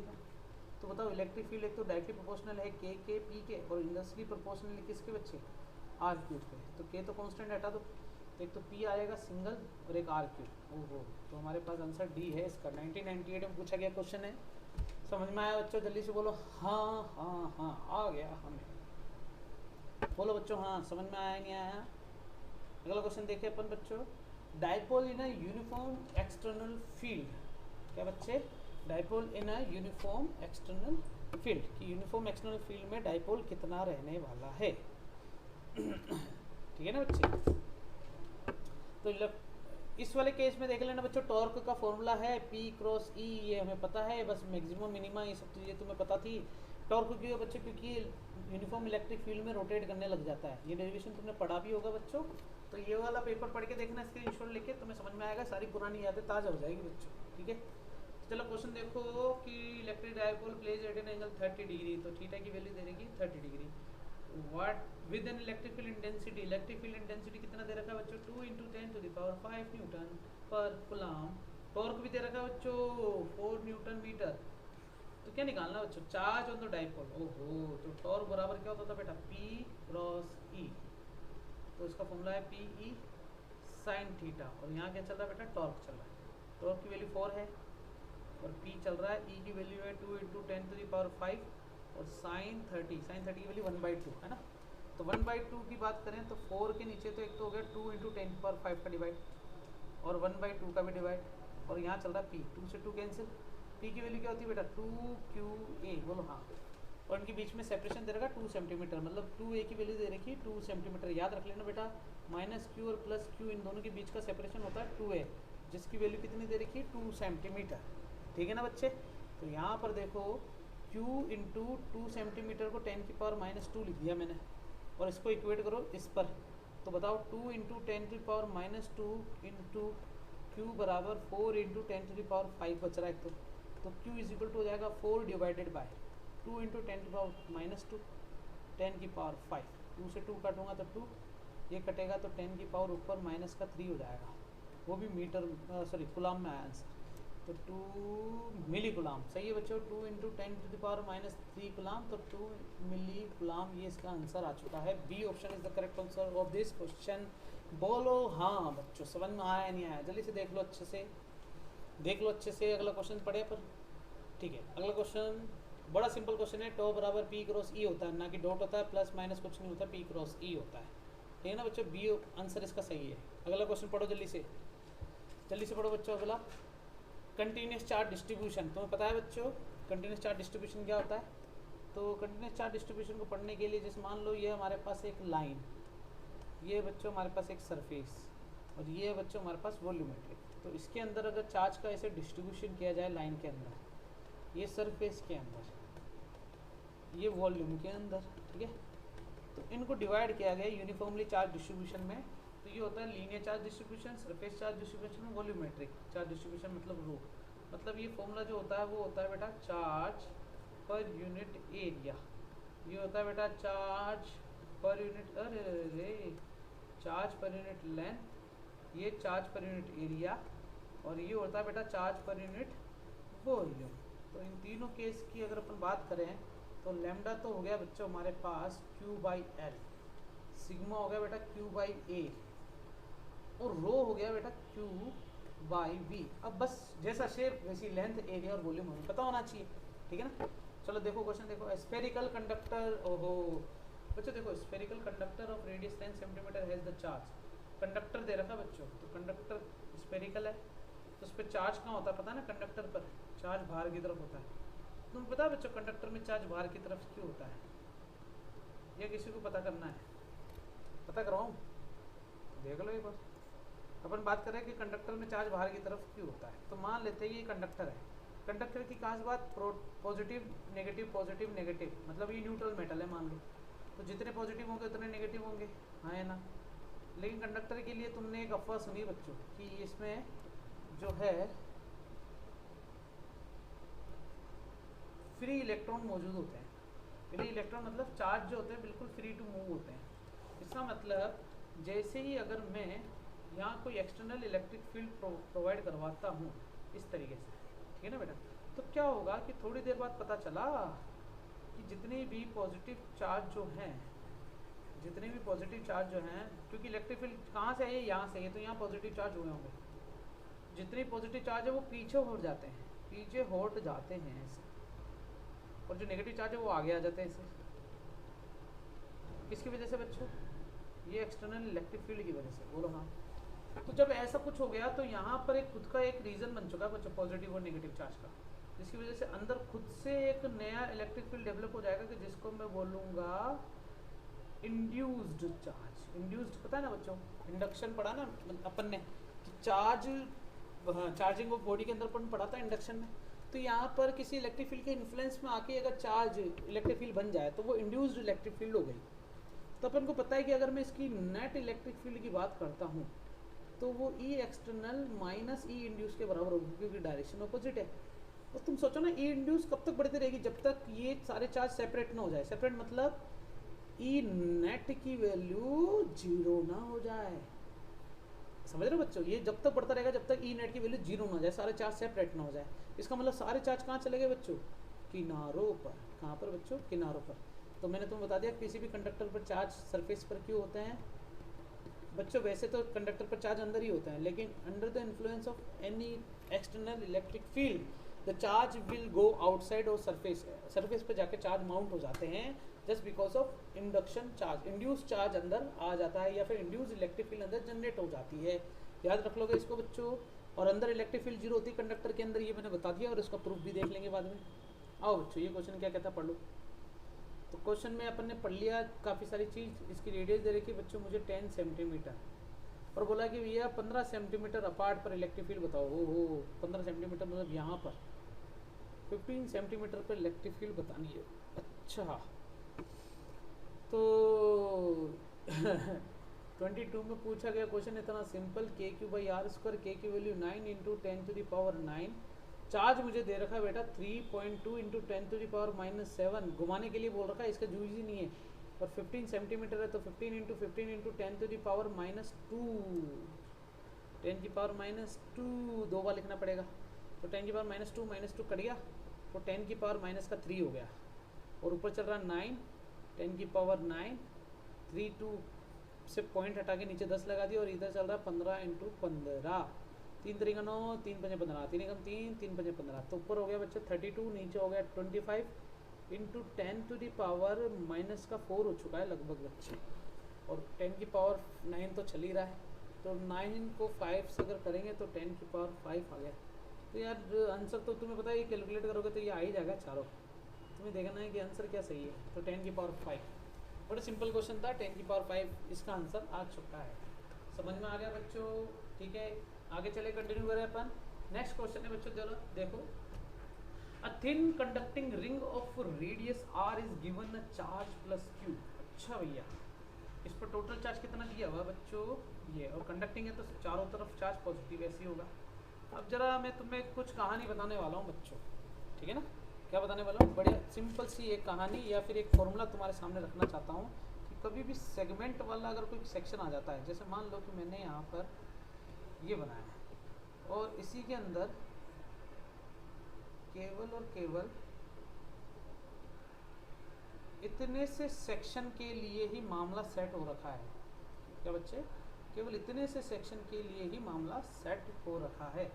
तो बताओ बच्चों कि यहाँ पर अगर मैंने चार्ज Q दिया है तो ये Q चार्ज में केवल एक प्लस चार्ज ही तो है जो इन्फ्लुएंस करेगा, बाकी सारा तो गायब हो गया अपनी तरफ से, ठीक है। तो इस वजह से बहुत सारे चार्ज की वजह से इलेक्ट्रिक फील्ड बनेगी। तो यहाँ नेट इलेक्ट्रिक फील्ड कितनी होगी, तो मैं यहाँ सीधा सीधा एक फॉर्मूला बता देता हूँ बच्चों कि E बराबर 2k lambda divided by r sign alpha by 2। ये फॉर्मूला याद रख लेना बच्चों तुम बस। तो यहाँ पर ये लैम्डा किसको बता रहा है, लीनियर चार्ज डिस्ट्रीब्यूशन। क्या कहलाता है बेटा, लीनियर चार्ज डिस्ट्रीब्यूशन, ठीक है ना। और रेडियस तो हमें पता ही है, सब कुछ है। तो इस वाले केस में रहा जाओ, क्वेश्चन पढ़ लो जल्दी से, और ये फॉर्मूला तुम याद रख लेना। पढ़ो चलो, क्वेश्चन क्या दिया हुआ है जल्दी से पढ़ो। कि हमें ऐसा बोल रखा है कि ये जो ए के बी है, इसकी वजह से जो इलेक्ट्रिक फील्ड होगी ना सेंटर पे, वो कितनी है बेटा हमारे पास ई है। कितनी है बेटा, ई है। ए के बी के लिए इलेक्ट्रिक फील्ड कितनी है बच्चे, ई है रिंग के लिए। और अपन को बोला गया कि भैया ए सी डी बी, शायद इसके लिए बोला है ना बच्चे, ए सी बी डी, इस पूरे के लिए कितनी होगी। तो इस पूरे के लिए अगर हम बात करें तो जरा देखो, ई बराबर होगा 2k lambda by R sign, लगभग पता है बच्चों 270 डिवाइडेड बाई 2। ऐसा कर लो, या तो ये वाला फॉर्मूला यूज़ कर लो, या एक दूसरा तरीका मैं तुम्हें शॉर्ट ट्रिक में समझाऊं अगर, तो क्या तुम इसको, ये वाला फॉर्मूला तो ट्राई करना ही करना है ना, ठीक है। ये फॉर्मूला मैंने तुम्हें बता दिया। दूसरी चीज़ बताऊं अगर मैं, तो देखो ज़रा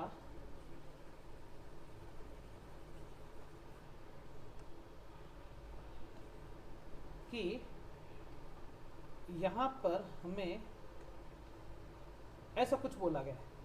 तो देखो ज़रा, इस पर पॉजिटिव चार्ज है, ठीक है ना, इस पर पॉजिटिव चार्ज है। तुम्हें पता है कि इसकी वजह से जो इलेक्ट्रिक फील्ड है, ये पूरा जो सेक्शन है वो कितना था बेटा, ई था, ठीक है ना बेटा। तो पॉजिटिव है तो इस डायरेक्शन में होगा, इसका भी ई ही होगा, इसका भी ई होगा, तो ये दोनों एक दूसरे से कट जाएंगे। लेकिन ये गायब कर दिया, इसको हटा दिया है, तो बचेगा क्या, केवल यही सेक्शन बचेगा जिसकी डायरेक्शन ये हो जाएगी और आंसर ई ही आएगा। लेकिन डायरेक्शन सेंटर से लेके पीछे इस तरफ हो जाएगी, मतलब के की तरफ। तो ओ के और ओ के दो आंसर सही है, लेकिन दोनों में से 3 और ई में से कौन सा आंसर सही है बच्चों, ई वाला, क्योंकि ये दोनों तो एक दूसरे को काट देंगे।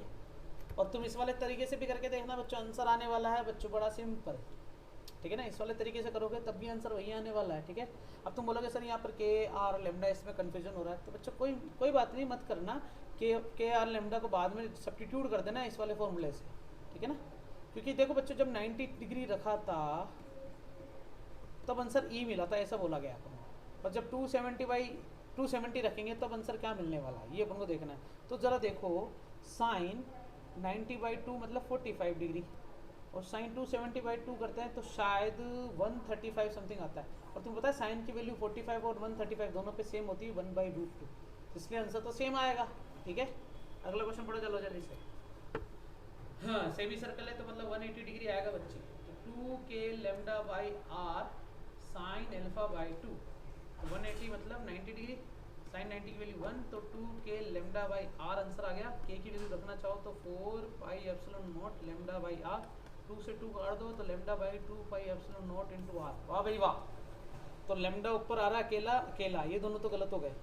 2 पाई एप्सिलॉन नॉट ए 2 और पाई एप्सिलॉन नॉट ए, तो अपना आंसर आ गया ये, आर की जगह ए लिख देना बच्चों, ठीक है या नहीं है। चले अपन आ गए।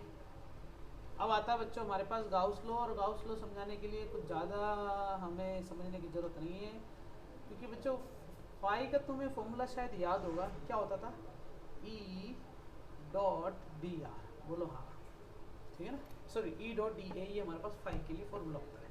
अगर मैंने कोई एक पॉइंट चार्ज लिया क्यू, और मुझे किसी इमेजिनरी रीजन, सॉरी मुझे किसी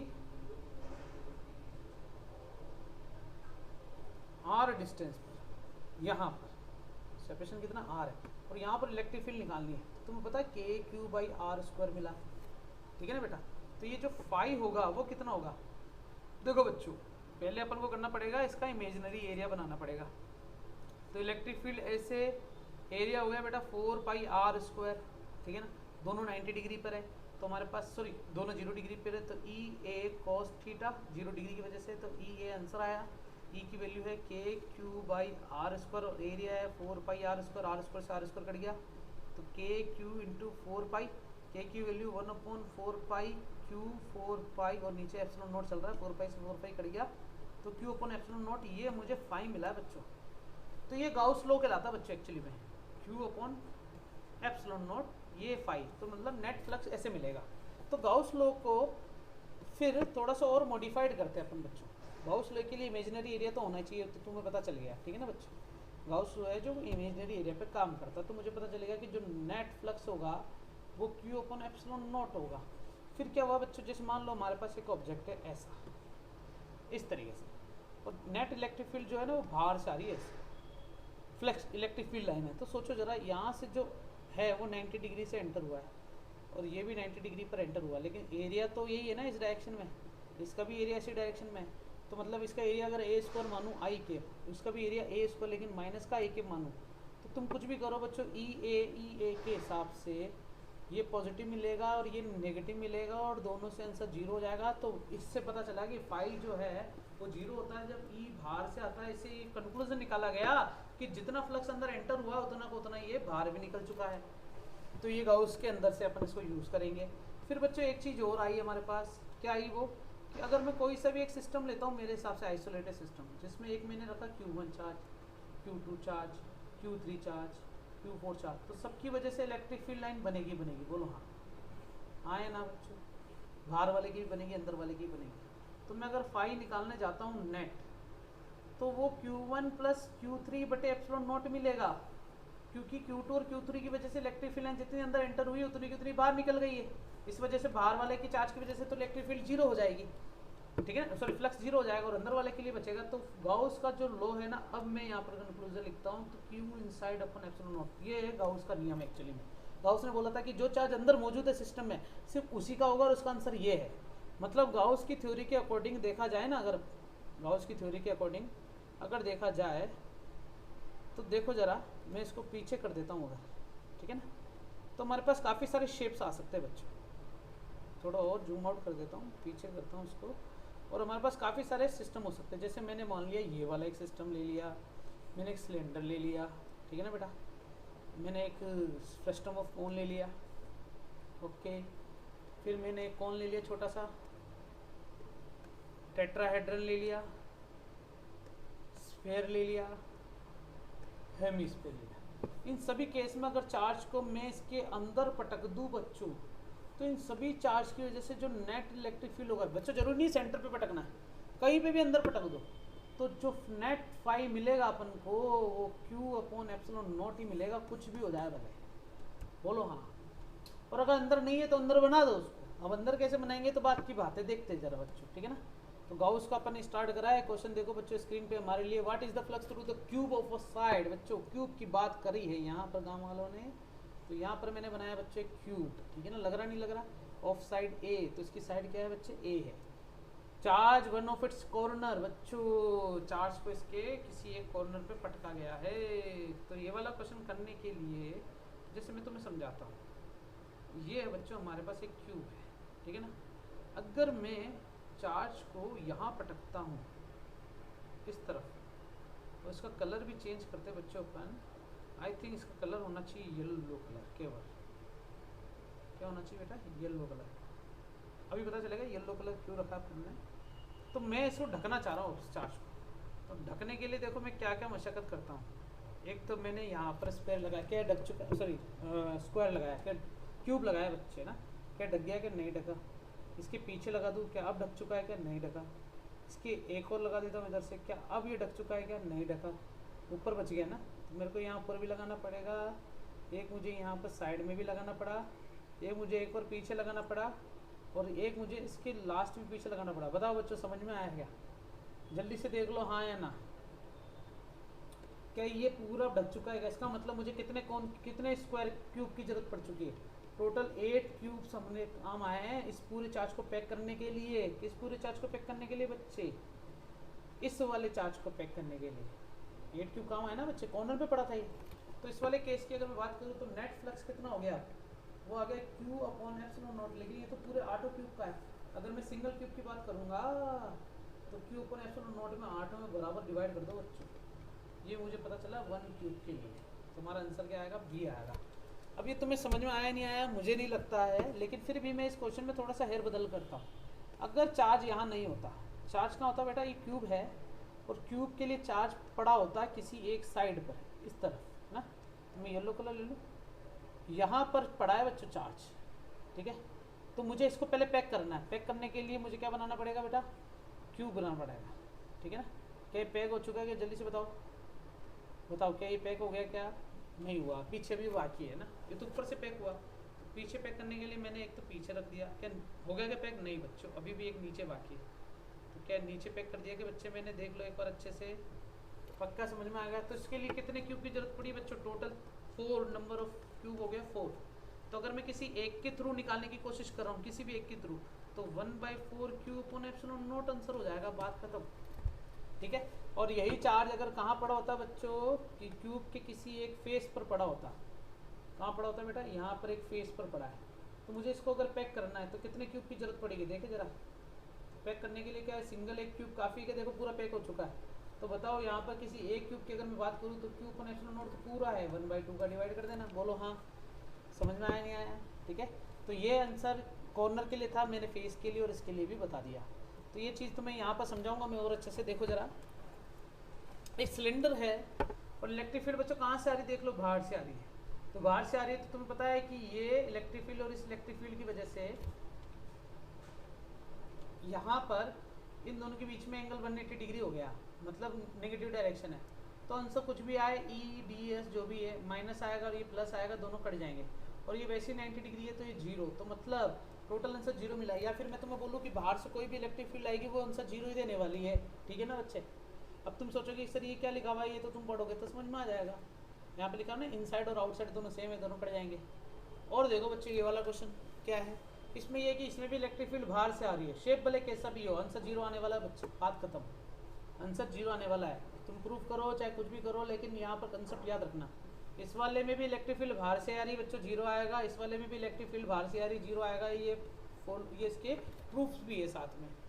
इसमें इलेक्ट्रिक फील्ड बाहर से नहीं आई बच्चों, इस बार चार्ज को यहाँ मेंशन कर दिया बच्चों, हेमिस्फीयर के किसी एक कॉर्नर पे रख दिया बच्चों। जैसे मान लो कि हमारे पास ये हेमिस्फीयर है, तो मुझे इसको कवर करना पड़ेगा। तो कवर करने के लिए यहाँ पर एक और स्फीयर लगा दूँ अगर, तो कवर हो गया क्या, बोलो हाँ। देखो यहाँ पर ये डायग्राम, तो मुझे टोटल मिल गया क्यू अपन एप्सिलॉन नॉट, लेकिन एक का निकालूंगा तो 2 पर डिवाइड कर दूंगा, बोलो हाँ। इसमें भी सिलेंडर के लिए यहाँ पर अगर चार्ज रखा है तो मुझे एक और सिलेंडर ऊपर रखना पड़ेगा ताकि पैक हो जाए। तो ये तो टोटल है, और एक के लिए निकालूंगा तो ये हो जाएगा। ये देखो बच्चा, फेस के लिए मैंने अभी भी बताया, ये कॉर्नर के लिए 8 होगा, इसके लिए 4 हो जाएगा, बोलो हाँ। चार्ज कहाँ पड़ा है बच्चों, वन ऑफ इट्स साइड, ये वन ऑफ इट्स फेस, और ये वन ऑफ इट्स कॉर्नर है ना बच्चों। चले आगे क्वेश्चन देखो, चलो जल्दी से पढ़ो, सूख ले बच्चों। A Q charge enclosed by Gauss surface area radius r। ओहो, तो r रेडियस है बच्चों, तो ये मैंने r रेडियस बना लिया। अगर रेडियस को डबल कर दे, वाह भाई वाह, ले भाई डबल कर दिया, क्या कर लोगे तुम। रेडियस को अगर डबल कर दे तो देन इलेक्ट्रिक फील्ड क्या होगा बच्चों, कुछ नहीं होने वाला, कुछ नहीं होने वाला।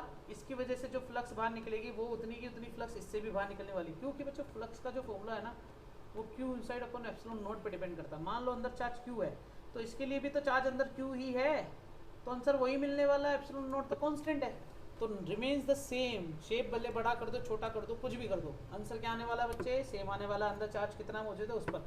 हाँ अगर ऐसा बोलते हैं कि भैया अंदर जो चार्ज है क्यू है उससे 2q कर दें तो फाई जो होगा वो 2 हो जाएगा नया, वो दुगना हो जाएगा, बोलो हाँ। अगला क्वेश्चन पढ़ो जल्दी से। Hollow cylinder Q charge within phi, hollow cylinder has the charge Q, मतलब इसके अंदर चार्ज है बच्चों यहाँ, और phi through the associate curve surface area. Curve surface area मतलब यहाँ पर बच्चे, इसकी वजह से जो फ्लक्स निकल रहा है ना वो फाई मुझे दे रखा है कर्व सरफेस एरिया की वजह से। तो अपन को निकालना भी इस एरिया की वजह से कितना बचेगा। तो मैं तुम्हें सीधी सी बात बता दूं बच्चों, चाहे सिलेंडर हो चाहे कुछ भी हो, दोनों के लिए अपन ने एक ही प्रजाति रखी हुई है कि चार्ज अगर अंदर मौजूद है तो जो भी फाई मिलेगा वो क्यू अपॉन एप्सिलॉन नॉट मिलेगा। तो मैं इसको फाई डैश बोल देता हूँ क्योंकि फाई तो इसके लिए यूज़ कर रखा है ना, ठीक है।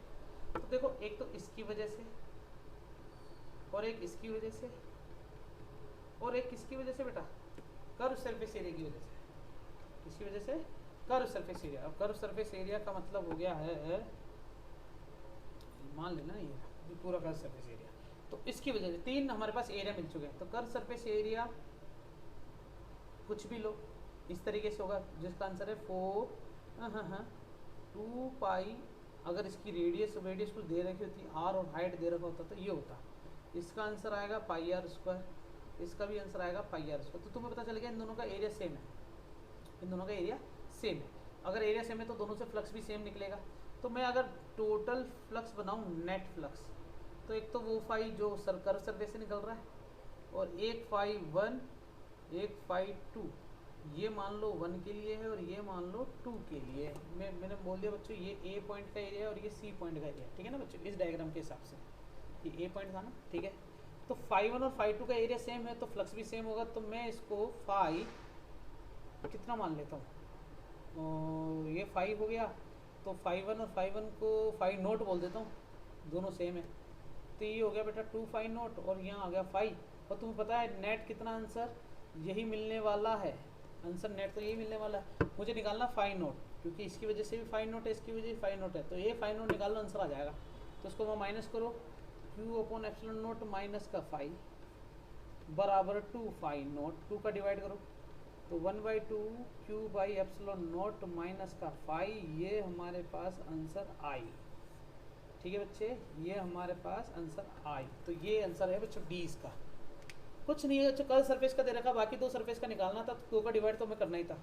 तो अगर तुम सोचो, ये कैलकुलेशन नहीं करता हूँ मैं, तो तुम्हें पता है total Q upon epsilon note होता है, इसमें से फाई का माइनस कर दो बस, तो मुझे बचा, इसका बचा है और इसका बचा है, तो दोनों का डिवाइड कर देना, आंसर आ गया। बोलो हाँ, क्लियर है या नहीं है? पक्का बच्चे? आगे चले, अगला क्वेश्चन पढ़ो। A Q charge is located at the centre of the cube. भैया वापस क्यूब बनाना पड़ेगा अपन को, क्या बनाना पड़ेगा? वापस क्यूब बनाना पड़ेगा। तो क्यूब बनाने के लिए यहाँ पर अपन ने सेंटर पर चार्ज पटक दिया है। Electric flux through any face, किसी एक फेस पर बताना बच्चों। तो मैं पता है क्यू अपॉन एप्सिलॉन नोट तो पूरे के लिए, एक फेस के लिए तो 6 का डिवाइड कर दूंगा बच्चों, मेरे को इसके लिए निकालना मान ले, तो 6 फेसेस होता है ना, 6 का डिवाइड कर दिया। आंसर ये सही है क्या? नहीं है तो देख लो बच्चों, और अच्छे से कर सकता हूँ मैं इसको, ऐसा कर सकता हूँ 6 तो आ रहा है, लेकिन क्यू अपॉन एप्सिलॉन नोट, ओहो ये तो कट गया, हाँ हाँ, तो क्यू बाई 6 एप्सिलॉन नोट, ये आया बच्चों आंसर अपना। ठीक है, ये भी गलत है, ये भी गलत है, तो अपना आंसर यही आ गया बच्चों, क्यू अपॉन 6 एप्सिलॉन नोट, मतलब B option is the correct answer of this question. अगला क्वेश्चन पढ़ो जल्दी से। क्यू चार्ज, क्यू है माइक्रो कूलम्स में, मतलब Q into 10⁻⁻6 coulomb, the centre of cube पर पड़ा है बच्चों, ये भी कहाँ पर पड़ा है? ये भी पड़ा है क्यूब माइक्रो कूलम सेंटर पर। तो come out for each face, each face किसी एक फेस पे, तो 1/6 ही होगा आंसर, किसी एक फेस के लिए बोला है, और क्यू अपॉन एप्सिलॉन नोट होता है, क्यू इंटू 10⁻⁻6 लगाना जरूरी है। ओहो हो, आ गया समझ में? बोलो हाँ, ठीक है ना बच्चे? माइक्रो बोला है इसलिए, मिनी बोलता तो 10 की पावर ये आ जाता आंसर। पूरे अगर मेरे को बोलता कि क्यूब से निकालो तो आंसर ये होता, और ये वाला आंसर तो अलग ही चीज़ होगी बच्चों, है ना? अगले चले, अगला क्वेश्चन है, Q charge is situated at the corner of the cube. बच्चों क्यूब के किसी कॉर्नर पर मौजूद है, ये लो भैया कॉर्नर पर रख दो, कहीं पे भी रख दो। The electric flux passing through the 6 faces. बच्चों फेस है तो 6 का डिवाइड करते थे अपन को पता है, लेकिन भैया थोड़ा सा दिमाग लगाओ बच्चों, सेंटर पर होता तो फेस से निकालना सही रहता है। यहाँ पर ऑल 6 फेस से बोला, वहाँ पर ईच फेस से बोला है तो 6 का डिवाइड, ऑल 6 फेस का बोला है तो इसका मतलब ऑल फेसिस, और ऑल फेसिस का मतलब हो गया बच्चे पूरे क्यूब से निकालना, और क्यूब का निकालना का मतलब होता है 8 का डिवाइड होगा भैया, इसने पागल बनाया, नहीं तो आंसर अपना यही आने वाला है। 6 का डिवाइड मत कर देना बच्चे, आ गई ये बात समझ में? ऑल 6 फेसिस का मतलब हो गया क्यूब की बात हो रही है, ईच फेस की बात करते हो 6 का डिवाइड करते हैं, समझ में आया? यहाँ पर देखो ना बच्चों, पहले सारे क्वेश्चन में ईच फेस बोला है ना, एनी फेस ईच फेस, यहाँ पर बोला बच्चे क्या कि भैया पूरे फेसिस से बताओ, तो भैया क्यूब की बात हो रही है। अगला question, a point charge Q is placed at the centre of the cube. भैया फिर से क्यूब बनाया, डायग्राम वही है, सेंटर ऑफ द क्यूब पर पटक दिया है, जिसकी साइड एल है। The electric flux emerging from the cube, cube से बच्चों कोई सोचने वाली बात है कि क्यू अपॉन एप्सिलॉन नॉट ये इसका आंसर होगा, सेंटर पे पटका है, फ्लक्स निकालना, आंसर आ गया डायरेक्ट। चलो अगला क्वेश्चन देखो, अ होलो मेटल, अगला क्वेश्चन क्या दे रखा है? होलो मेटल, मेटल दे रखा है बच्चों, और होलो है, तो भैया अपन को रेडियस भी दे रखी है, स्क्वायर बना दिया, होलो है बच्चों, क्या है? होलो है, होलो है तो थोड़ा सा विड्थ बढ़ा दूँ मैं, और कलर इसका येलो कर देता हूँ, और इसको हटा दिया मैंने, ये रहा, ठीक है ना भैया? इसकी रेडियस कितनी बेटा? 8 है। Electric field to the sphere at the distance R. बच्चों मैं तुम्हें बता दूँ, कंडक्टर है, मेटेलिक है, होलो है ना, तो कंडक्टर है, चार्ज बाहर होगा तो इलेक्ट्रिक फील्ड अंदर तो 0 हो गया, मतलब आर की वैल्यू जब आर से छोटी है ना, तो ये तो डिक्रीज हो गया, बिल्कुल सही है। फिर डायग्राम तुम्हें वैसे ही पता है बच्चों, ऐसे कुछ होता है, यहाँ तो कुछ होता ही नहीं डायग्राम में, यहाँ E is directly inversely proportional to R square, और यहाँ ई बराबर के क्यू बाई आर, ये आंसर आया था हमारे पास, आर स्क्वायर है ना, के क्यू बाई आर स्क्वायर, तो ये मैक्सिमम होता है इस पॉइंट पर, जब आर की वैल्यू आर से बड़ी होती है, बराबर होती है, छोटी होगी तभी डिक्रीज होगा, बड़ी होगी तभी डिक्रीज होगा, दोनों में डिक्रीज है, लेकिन यहाँ पर बच्चों देखो डिक्रीमेंट नहीं बोलेंगे, ये है 0, तो 0 आर जब आर से छोटा है, 0 जब जब आर से आर छोटा, तो दोनों सही है। फिर बोला डिक्रीज जब आर बड़ा हो रहा है, और इंक्रीज, तो ये गलत हो गया, ये सही हो गया, समझ में आया? 0 तो है सेंटर पे, तो मतलब अंदर जाती 0 हो गया, लेकिन बाहर की तरफ डिक्रीज हो रहा है, इंक्रीज नहीं हो रहा। तो 2019 में भी बड़ा सिंपल क्वेश्चन पूछा गया था बच्चों। अगला क्वेश्चन देखो, two metal surface infinite charge दे रखा बच्चों, 2 मेटल सरफेस का, ठीक है ना? तो हमारे पास इस वाले केस के लिए 2019 में पूछा गया क्वेश्चन है, ये भी इलेक्ट्रोस्टैटिक के अंदर से 2 क्वेश्चन आ गए बच्चों, सीधा सीधा, है ना? ओके, और दोनों किस में है बच्चों? गाउस के एप्लीकेशंस के अंदर है, सीधे सीधे, ठीक है?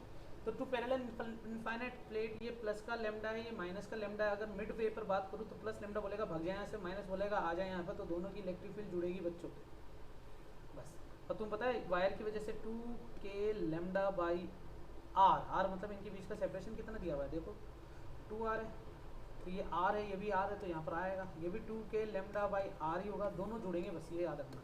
तो क्या ये 4k लेमडा बाई आर नहीं हो जाएगा, और k की value 1/4 pi epsilon not, lambda चल रहा है और r भी चल रहा है, 4 से 4 कैंसिल, तो lambda upon R pi epsilon naught, हो पाई एप्सिलॉन नॉट आर लिख दो, ये चलो डी आंसर है इसका, lambda upon pi epsilon naught R. ठीक है चलेगा। जीरो तो कब होता है जब दोनों पॉजिटिव हो जाते, तू भी यहाँ चल तू भी यहाँ चल भग यहाँ से, तो ये हमारे पास जीरो आंसर होता है। ठीक है ना भैया। अगला क्वेश्चन पढ़ो जल्दी से, क्या लिया हुआ है। Electric field at the distance 3r/2 from the centre of the charge conducting spherical shell. हाँ इसमें भी बच्चे स्फेरिकल शेल बोल रखा है, तो थोड़ा मोटा कर दूँ इसको मैं। चार्ज कहाँ है बच्चों, कंडक्टर है, तो यहाँ पर हो गए बाहर की तरफ, ठीक है या नहीं, ओके। और 3r/2 का मतलब होता है भार, ठीक है, ये इसकी रेडियस r, और एक बोला r/2 के लिए बताओ ना, ये ना बच्चों देखो, conducting spherical shell of radius r is e, मतलब यहाँ पर इलेक्ट्रिक फील्ड e है, तो इलेक्ट्रिक फील्ड है तो डिस्टेंस r/2 पर, r/2 मतलब यहाँ पर कितना होगा, तो ये कंडक्टर है तो जीरो होगा, घूमने की जरूरत नहीं है, आंसर जीरो आएगा इसका। मेंस 2010 में पूछा गया है बच्चे ये क्वेश्चन, ठीक है, क्लियर है या नहीं है। अगला क्वेश्चन, ये कुछ मैंने तुम्हारे सामने रख रखे हैं इलेक्ट्रिक फील्ड पोटेंशियल को याद रखने के लिए, तुम चाहो तो ट्राई करना बच्चों ना। एक क्वेश्चन हमारे सामने और आ रहा है, एक ये बच्चों ट्राई कर लेना, ये सब पुरानी चीज़ें पुराने पाप है जो तुम्हें ढूंढने के लिए दे रखे हैं, ये सिंपल समझ में आ गया। अगला क्वेश्चन, होलो इंसुलेटेड कंडक्टर, कंडक्शन इंसुलेटेड है बच्चों, इंसुलेटेड मतलब अंदर फिलिंग है, चार्ज भी कहाँ है बच्चों, अंदर होगा इसके, चार्ज भी कहाँ होगा इसके अंदर मौजूद है, वाह भाई वाह, ठीक है। तो अंदर के लिए मैं बताऊँ ई बराबर क्या होता था, K Q R by R cube, ये अंदर के लिए होता है। देखो बच्चों यहाँ पर मैंने बता रहा हूँ के क्यू बाई आर क्यूब, ठीक है ना, ओके। तो what will be the electric field at the centre of the sphere, centre पर बात करिए तो आर की वैल्यू जीरो रख दो बच्चों यहाँ पर, तो ई की वैल्यू डायरेक्ट जीरो हो गई, चार्ज भले कैसा भी हो, ई यहाँ पर भी जीरो, 1998 में पूछा गया क्वेश्चन है। अगर r/2 पर यहाँ पूछते अपन से यहाँ पर, तो K Q by R cube तो चल रहा है, और यहाँ r/2 रखते, r से r कटता है, तो के क्यू बाई r²/2, तो इसकी वैल्यू e थी, और ये e/2 आंसर, तो मतलब ये आंसर e/2 तो तब होता जब ये इंसुलेटर होता, ठीक है ना बेटा। आगे चले अपन, वैसे तो जीरो होगा इसका आंसर, ठीक है। अब और कोई क्वेश्चन है नहीं बच्चों, आज के लिए इतना काफ़ी है, टाटा बाय बाय, मज़ा आ गया आज तो बच्चों।